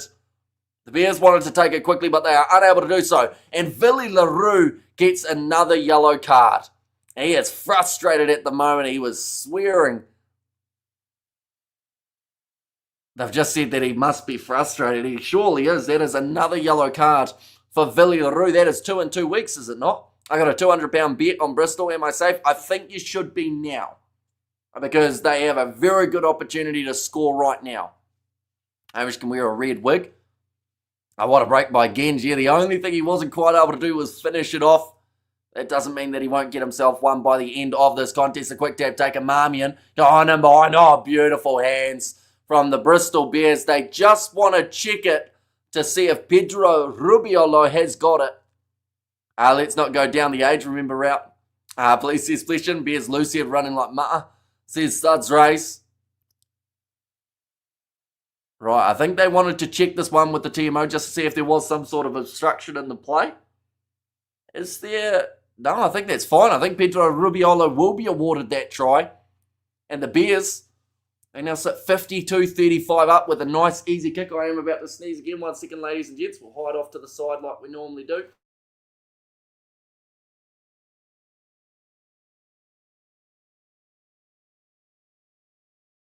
There we go. We are better now. And that kick has gone over, making the score 54 points to 35. Okay, it's starting to speed up again a little bit, maybe. Are you doing the Munch the Match tomorrow? Sadly not, because it overlaps with Stormers Harlequins. If it didn't overlap, we would have been covering that game, because I think Toulon versus Munster should be a really good game. But yeah, sadly overlaps with Stormers Quins. So that is the one we'll be covering. I think the Bulls must go play netball with the girls. There's Leon. One of my street festival ends of the year, Big Rig. There's Ruth. Now getting ready to kick this one off for Andre Pollard. Why is it always Villy? Says Illicit. Yeah, he does get a lot of yellows. Unfortunately, oh, big kick from Pollard. Did that go out on the full? No, it didn't. It bounced in the field of play. So Bristol will have a 5 metre line out, just out from their own line. And WF Johan. And also, how's it, Hamish? Welcome in. Hope you're doing extremely well. The Bulls are bad. Says Bruce. Yeah, just bounces in the field of play for Andre Pollard. So you could argue actually a perfectly weighted kick in that scenario. Oh, going short there from the Bears and kick downfield from Gabriel Ugra again. Does decide to go for the clear and kick himself. Sebastian de Klerk kicks it in behind, and the mark could have been called by the Bears, but they decide against it. Kick downfield from Tom Jordan. He saw open space, decided to work with it, and it's a good kick downfield from the ex-Glasgow man. Nearly 60, says Mohadeen. Territory and possession, not chicken wings. And ref milk, says Sven. Ref milk is quite an interesting bit of terminology. Oh, Jan Hendrik Wessels, he is taken off the field. That is going to be for Gerhard Stennekamp. Also, I do see a couple other changes have been made for the Bulls. Ruan Vermaak is also out there. Same with Akka van der Merwe. And Bros Papier now goes right-hand side to Maka van Stan. And he is a man that we have hardly seen. How long for eyebrows to grow back? Takes a little bit, doesn't it? Like a month or two? I think it depends on just how fast they grow for people. But yeah, it'll be a couple months, I'd say. The hope for 100 is still on. You're currently between these two sides. They're up to 89 points. 2 more tries, one of which converted, will give us a Centurion match between these two teams. I was on a football tour in Belgium, and we all had our eyebrows shaven off, threw the opposition off. Well, it certainly would have. That would have been quite the team photo. Now, kicked in the touch. Oh, bouncing. Oh, that's just summed up the day. And Kalaveti Ravovo scores the try. The ball bounced over the head of the Bulls player, back in field, and it perfectly landed in the hands of Kalaveti Ravovo. That one would have hurt. And how long till the Leinster match? They are playing in about 3 hours' time. Ugly rugby, says Jimbo. And try, says Gavin. Yeah, the cross kick. Calavete Ravovo, waiting for the bounce of the ball, sits up for him. And then just managed to win the foot race. Could Bristol get to the 100? I don't think they'll get 100 alone, but I do think that with those 35 points that we're seeing from the Bulls, these two sides together can get to the 100 mark. They'd only need one more try now. And Jacobs, come on, man, get the ball, says Ruth. And Bears all the way, says Nix. And there's and this game is utterly nuttily butterly, says Big Rig. But now, 61 minutes through.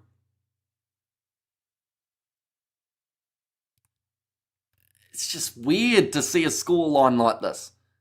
The Bulls still have a bonus point, though, from this game. The Stormers, says Leon. Yeah, they're going to be in action tomorrow up against the Harlequins. And to be fair, those two sides love scoring points as well. So we could see it go a lot closer than some anticipate in terms of like bonus points for both sides, hopefully.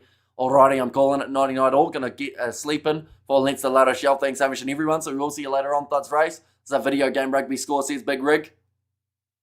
And yeah, it's currently the water break as well. A little bit of a stage where the players can get their breath back, have a couple refreshments.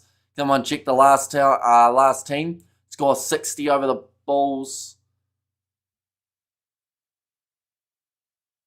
Okay, I hear that sounded like a New Zealand accent. But pretty much what was said was just hustle, keep on going. Couple swear words in there, and it's up here now, boys, meaning the brain.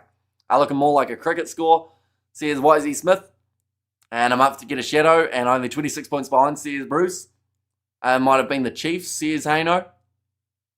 Yeah, see, I'm not sure about Loftus in terms of the score line. I know that they had 50 put on them away from home.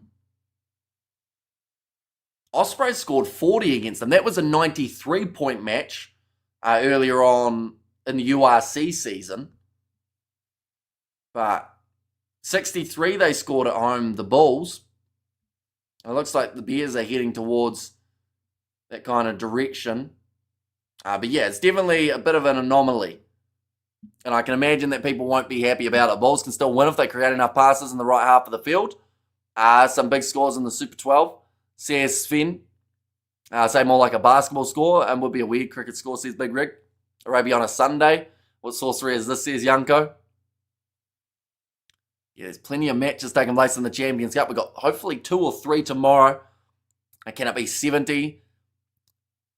I think they've still got time to get the 70 because they've got the man advantage as well for a little bit longer. Villy LaRue still off the field with that yellow card. See Owen making his way onto the field for Batley. But yeah, there's still so much that can happen in this match. That Ospreys game was like just like this one, says Jimbo. And the thing is, the Bulls can still reach 50 as well if they score 3 tries. Which would give them 8 for the match. And that would still make them lose. Oh, free kick goes the way of the Bristol Bears. Still 18 minutes remaining. And it's taken quickly by the Bears, looking for the 50-22, and they almost got it. I think Sebastian Leclerc tried to keep it in, but the whistle has been blown by the referee, and that is a brilliant 50-22 from the Bristol Bears again. Clearly, Jake White was not the problem, says Titanium. I think Bristol are the first away team to score 60 points plus again, at Loftus, says Haino. Everyone is trying to be like Sasha, even Sasha. Or Johan Eckerman, says Johan. Oh, sorry, that was Bruce there. Billy LaRue. So waiting a little bit longer before he's able to make his way back out onto the field. So another great attacking chance for the Bears once more. Currently, we have had a total of 96. This game is in the nervous 90s. Another try will give us 101 total points throughout this fixture. Time for a few more tries, says George. Yeah, I feel like now everyone just wants to see try after try every few minutes with the way that this game has turned out. We've only had, I think it's 3 tries in the second half, which seems like a low amount, even though that's quite a high-scoring game. Normally, Jansi Fans Rensburg, tackled by Andre Pollard. In fact, that time it was Foster making the tackle there. The Bears are creating history, says Nix. And it would be the 7th loss in a row for this Bulls side. Oh, pass not quite where he needed it to be. Santiago Rondona, not quite able to get it into the hands of Viliami Mata. Sunscreen on the ball, says Sven. And the Bears are creating history, and also at least Pretoria Capitals won the cricket, says Zorro there. I wish Wales had gone for Pat Lam. I want to lose, just go for it, boys, says Fleshen. Yeah, because he locked in with the Bristol Bears until, was it 2020? Was it 2028? About maybe 2 years ago, he got like a 5-year deal, didn't he? I'm married to rugby. I'm not sure how the to love and hold things equate into legal binding, says Robert, and this is a brutal game. Yeah, it's been hugely fast-paced between the teams. Zach Berger out there on the field now for the Bulls. He has replaced Ambroise Papier. He's had some decent moments throughout the game, but I do think just as a whole, the Bulls been a little bit outclassed at times throughout this match. How many points did Northampton get versus us? 50. In that game at home for Northampton Saints. 50 points to 5 was the scoreline. So it might be a bigger differential between Northampton and the Bulls, but certainly more points scored against the Bulls in this game. Penalty goes against Laheath in the scrum. Doesn't mean that Andre Pollard can kick this ball into touch. Am I right in saying that Andre Pollard, since coming back, has not had a win for the Bulls? When was his first game, Pollard? I don't think he's had a win for them since returning. Could be wrong, but it might be the case. But now 16 minutes remaining. 26 points difference between the sides. Looks like Laheath is going to make his way off of the field. As you're a real champion. Says Ruth in there as well. Yes, you are correct. Says Haino in there too. Zach Berger goes off to the left-hand side. So Halliwell, who was on the field for a very brief amount of time, made his way back on. And there is a knock-on from the Bulls again in the breakdown. Just a slight error. Even against the Stormers, he missed a couple kicks, which isn't like him, says Yanko. You know, 15 minutes is a long time. We could see, if it's anything like the first half, we could still see 3 or 4 tries throughout this time. We are close to that 100. It's a good shot from Viliami Mata to force that knock on. What do you think is the problem with the Bulls team? Says Dean Adams. Honestly, it's very hard to tell. And like the biggest thing at the moment is it doesn't seem like it's Jake White. I know that a lot of people felt like it was, and he was the reason that they couldn't get titles. But at the same time, you know, you look at what has happened since he left, and it's a complete difference. But at the same time, is this going to be the case where if they give them more time, they'll find the rhythm? That's a great backline. Here from the Bears again. They're 5 metres out from the try line. He is over there. And it may be try number 10 for the Bears. Has anyone blamed the officials yet, says Mr. Thrib? Not really. And this one, we did see that first try scored by the Bulls that got checked for about 4 minutes, but eventually was awarded. I think we need to terminate all the players' contracts and ask the coach which players he wants, because this is far deeper than a coaching player, says Haino. And also the answer to the question is above our pay grade, says Haino. And also the 100, says Big Rick. It could be the century if this one gets cleared. And the Bears locked him in, says Fleshen. So it was a very smart move from the Bears at the time, it seems. Right. Is there double movement? You're allowed one movement towards the line. He does roll over.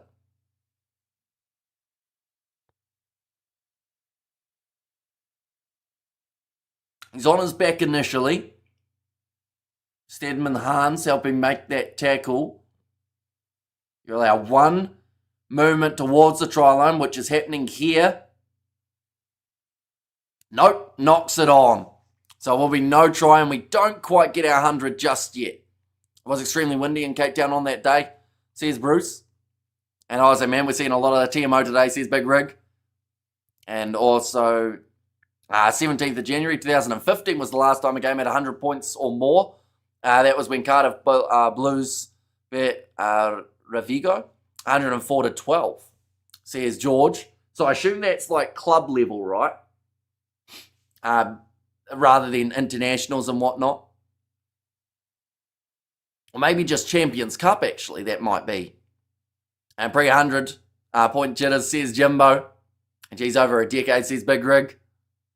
Right, so it's going to be no try, knock on. It's cooking here in Cape Town, says Sven. So now goal line dropout is the option for the Bulls, seeing as that ball was knocked on inside of the in-goal area. So another 14 minutes remaining on the clock. Andre Pollard ready to kick this one off. Oh, that one's going to be knocked backwards. Oh no, now called as forward. Oh no, now called as offside, my apologies. So the Bulls do get themselves the penalty.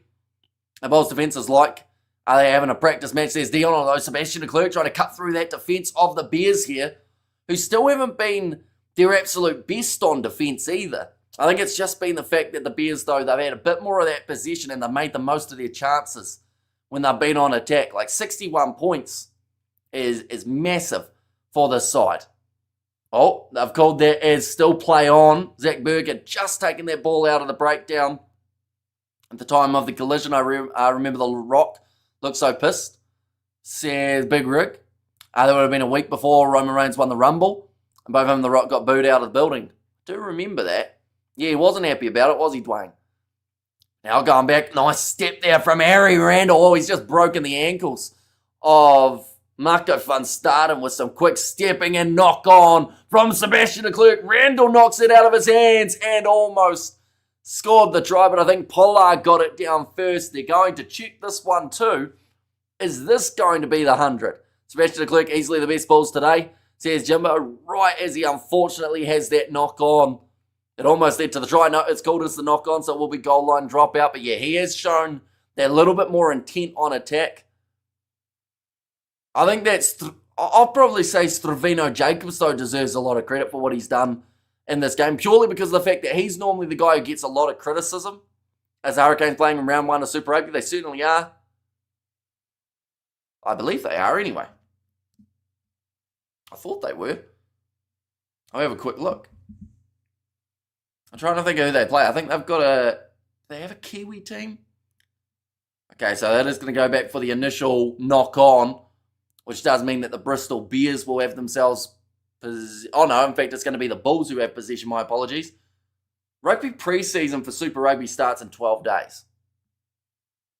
It's getting close. Super Rugby itself starts in 19 days, by the looks of it. Or does it? No, sorry, it starts in 33 days. Oh no, the Hurricanes do have the bye in the first round. We have I want to visit New Zealand one day. It looks beautiful and I love the positive attitude of the people, says Sven. And yeah, as long as you go at the right time of the year, well, depending on what you like doing, probably depends on what time of the year you go. If you like snowboarding and all that, you probably go in winter. If you like beaches and whatnot, you go in the summer. Possession 54% for the Bristol Bears in this contest. The Bulls have now got themselves that scrum feed 30 metres out from their own goal line. And there's going to be the penalty advantage. Drop ball from Yandre Rudolph, so they will go back for another penalty. Fly fishing. So you probably find some nice spots in New Zealand.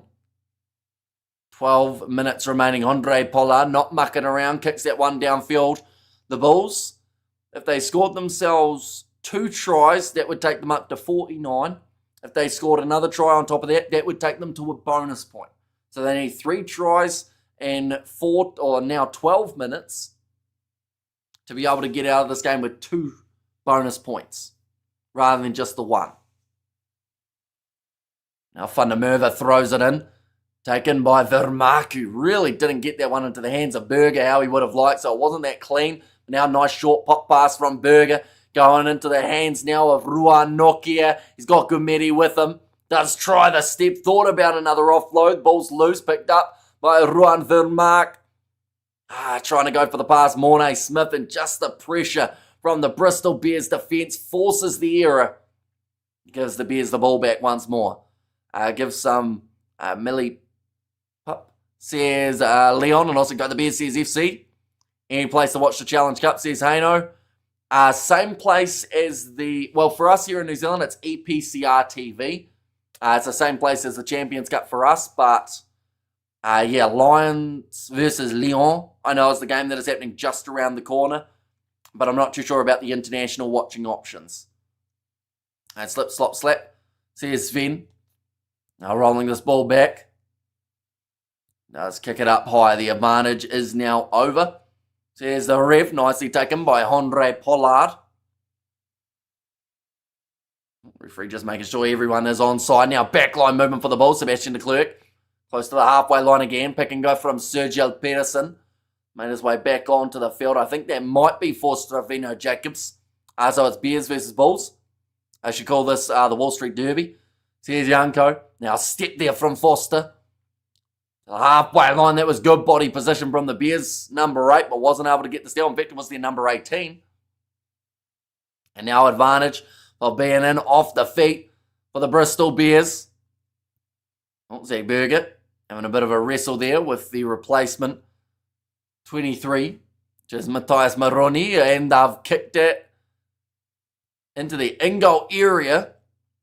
A bit of a mistake from Andre Pollard there. Also limping a little bit by the looks of it, Pollard. Just trying to rush that one, get it right down into the corner. Didn't quite work out. We have got there, looks like Rassi. I'm going to have to put these Bulls and Sharks players in Dan Human's farm. Preparation way before international season, especially World Cup. Yes, says Thorny Ranger. I want to watch Stade Francais versus Exeter, 24-25 currently, says Haino. So yeah, I don't know whether or not there is an option to watch it in South Africa, unless they do let you watch it on EPCR TV. That sounds like it's a close game at this point in time. There's a lot of games taking place as well. What I will quickly do I have the picture-in-picture option that I normally have, I wonder? I might be able to get that one up as well. In the corner, Stedman Hans, nice attack and run. Andre used to kicking at sea level. Almost breaking through for Ruan Nokia. Stedman Hans receives the pass from Berger. 25 metres out on this near side of the field. Man, if it doesn't hit 100, I'll be sad, says Big Riggett. And the thing is, the Bulls still could be the side that help it bring the 100 up. Now, Aka van der Merwe almost getting through. 8 minutes remaining on the clock now. Good attacking momentum for this Bulls side. The Bears, another penalty advantage against them for in off the feet. They might be close to a yellow card with the amount that they have given away in just recent times. Now kicking behind from Billy LaRue, bouncing awkwardly for Gumedi. It hits the post, bounces back in, and the try for Sebastian de Klerk. That is the century in this game. The Bulls bring up 40. And that ball, it hit the corner flag and actually bounced back into the field of play. It was an awkward bouncing ball. Calaveti, Ravovo, as well as Gumedi were fighting for it. And then Sebastian de Klerk, he just waited patiently. That ball to go straight into his hands. And the Bears are putting sunscreen on the ball. Radas cheats, says Sven. But then they're playing with the same ball, aren't they? So, like, are you saying that skill for skill, the Bears are better at handling than the Bulls, Sven? Now we have got there Lekasip, says Janko. Our wait was de Klerk there. Says Jimbo. Yeah, he just waited, bided his time out wide, and that is a good kick from Andre Pollard. 103 points between these two sides. And there's still time for another try. Didn't know a bounce ball off the flag is still playable. Yeah, as long as it doesn't go out.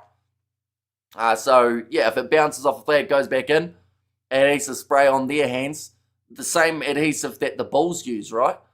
We have their Stormers. Should have played them, says Dwayne. Maybe they'll prep their hands with the sunscreen or sun cream antidote, says Janko. Oh, referee's getting a little bit of a feeling up from the man behind him. Just have to adjust that microphone or the little box in his back. Now the Bears ready to kick this one off. Can we just sim the season, Hamish? Says Hayno. Yeah, it's not quite the game. Well, honestly, I thought this game would be close. I don't think this game was going to be 100 points. I thought maybe like a 25, 20, 23 or something like that. But this is crazy, the way that it sits. Go the Stormers, says Leon there. Thank you very much for that donation, Big Rick. Of $1.03. Is it pence? I don't actually know what the smaller part of pound is. Is it how the ref milk from earlier is released? Says Yanko. And de Klerk. Try, says Ruth. In there as well. Now, some nice stepping from Sebastian Klerk once more. It is indeed Pence. There you go. Right, I've got that Stade Francais Exeter Chiefs game up in the corner of my screen at the moment. I love a fast forward button for Liverpool right now. Breaking the line for Ruan Nokia. Passes it across to Gerhard Stennekamp, who shows a bit of pace, the big man. Finds the offload to Willy Leroux, and he will score the try. The Bulls are getting close to bringing up 52. I've said too much, says Sven. All I know is they handled that ball very nicely to be able to score it. And 5 tries in the Champions Cup for Willy Leroux. This game, the Bulls could get 2 points here. They literally need one more try, and they will be within 7. And Jimbo saying for me, Chelsea and the Bulls are very bad, but that one's gone over. Making the score now 49-61. 110 points between these two sides in this matchup. What's going to happen next? I call 50 plus for the Wolves, but lose. And it is indeed Benson also de Klerk, you lekker thing, says Ruth. But yeah, still 4.5 minutes remaining. Is there time for a comeback? Imagine scoring 61 points and losing. What a mad game. It's been weird, is the best way to describe it. Just a really hectic type of matchup. Yes, Stade Francais currently lead at 80 minutes by the looks of it, 27-25, and it's in the red on the clock, but currently possession with Exeter inside of their own 22. But now the Bulls, they're looking for another attack and move, picked up by Sergio Pedersen. The Bears can just defend a little bit, not with a French ref, says Sven. Okay, someone who asked earlier on, when is it going to be the official's fault? This second. These 5 minutes, better hurry up. Says Velocity, chipped him behind. More space there for Harold Foster to run in. Currently sitting about 45 metres out from their own line here. The Bulls, they have got all the attack at the moment, all possession, and all the territory too. Wide cut out pass from Andre Pollard. Goumedi, oh, what an ankle tap. That has saved a certain try that would have given the Bulls the 50 points. That is an absolutely brilliant ankle clip. And I come back, Kiwi Lad says Nixon there, and a little bit of push and shove now between these two sides. Goumedi has hurt his knee from how hard he was ankle tapped there. First half was a try fest, but it's been more defensive in the second half, says George. And isn't it crazy that, it's a more defensive second half that still has 5 tries?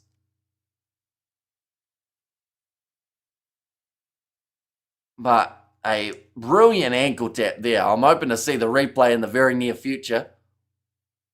Hopefully they end up showing a bigger score in the whole big wide world, says Bruce. And then ankle tap, says Jimbo, that literally saved a certain try. And it was Jansi Fans Rensburg who managed to get it. Just chasing down Goumedi, as that would have got the Bulls their bonus point from this game. And then the knock-on from Mako Fun started in the very next play. And more defensive, as in there was actually some, says Big Rig. Handling error is 10 for the Bulls compared to the 6 of the Bristol Bears in this contest. 3 minutes remaining, and the Bears have got themselves to scrum 20 metres out from their try line. Still plenty that can happen. Oh, time is off. Both hookers pre-engaging. There's the referee there. That game between Exeter and Stade Francais is still going, by the way. They are still trying to play on. Exeter Chiefs still down. They have got possession on the halfway line. Currently down by the 2 points. Stade Francais just trying to find a way of getting that ball back at Bristol. Not have dropped the ball earlier. And then the game would have possibly seen 120, 125 points in it, says George. Yeah, I wouldn't recommend getting engaged to a hooker, says Big Rig. Now, penalties conceded at scrum time, 3 apiece for both of these teams. Ball's going to be fed in by Harry Randall. And the free kick goes the way of the Bristol Bears. Just a pre-engagement from the Bulls yet again. What does the Black Lions score? At the moment in that game, where are we? Black Lion, they won 31-28 in the end. So they were up 31-7. Bit of a comeback attempt there from, who was it? Motaban. And then, yeah, they did end up just hanging on. Black Lions. West Game Everett Loftus says, oh, not for the Bristol Bears. They'll be absolutely loving it. And to be fair to the Bulls, to score 49 points in a losing effort, it's a weird one because it's still a loss. But, like, they've scored 2 tries from their last 3 games. So it's kind of a scenario, what a take that is from Ruan Vermaak. And if they score now, they actually get 2 bonus points from this game, which is better than they've had in their last few games at home. Oh, tackle made. It's going to be a knock-on in the tackle against the Bears. Now, the halfway line, Ruan Vermaak trying to get his way through. Is actually out of the World Cup? No, he will still be there more than likely. Ruan Nokia offload, drop ball from Errol Foster, but they'll go back for the initial knock-on. The scoreline is despicable. At least a half point, says Haino. The Bulls shouldn't have to come back. They should be able, by only way back into the game on their own, says Robert. Whereas Zammit for the Bristol Bears, someone mentioned earlier on, head knock last week meant that he wasn't playing in this contest. We're seeing the game come to a close between Exeter and Stade Francais. I believe it would be the Stade Francais side. I think they snuck it in the end. And the scoreline is a joke. And when is the Scarlets playing as well, says Kyle. So Scarlets are in action at 9 a.m. So in 5 hours' time, they are taking on Poe. And that will help determine who sits in the 4th place position of this group. But just for now, Bristol will be number 1.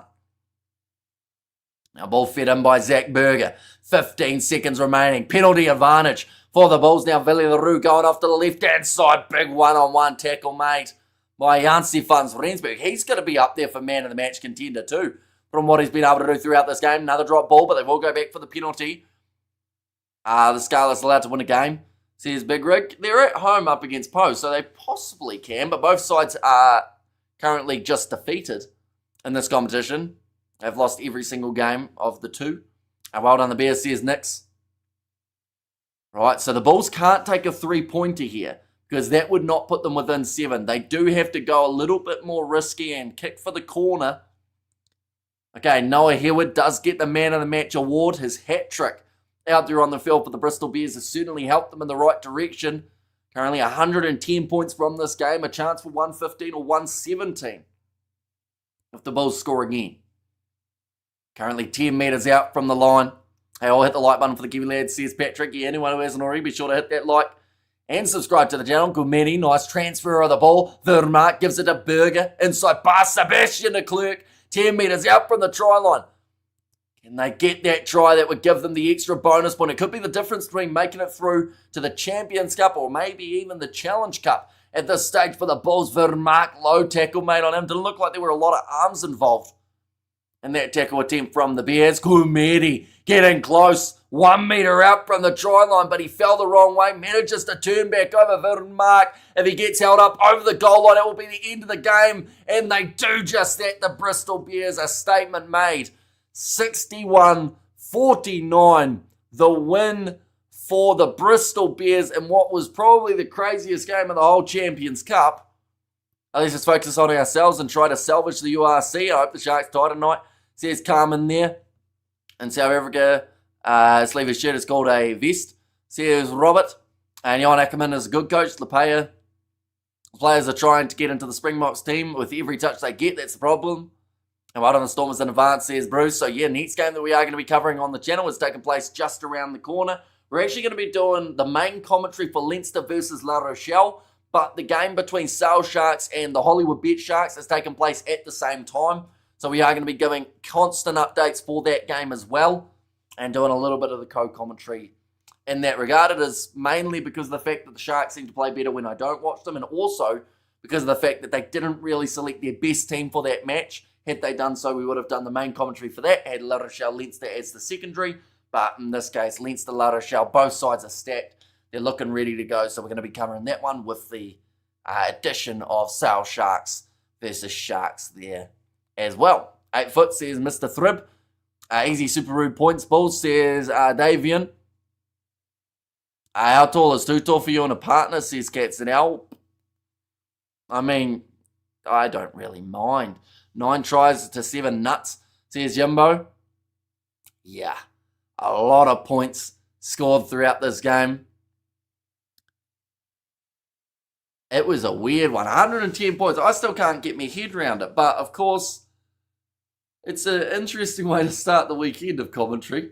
Hopefully, La Rochelle Leinster will be close and maybe a little bit lower scoring. We don't need another 100-plus point game. But nonetheless, I do thank you all very much for tuning in. We will be back in 2 hours and 15 minutes time or so. So be sure to check that out. But I thank you all very much for being here. And I will see you all for the next one.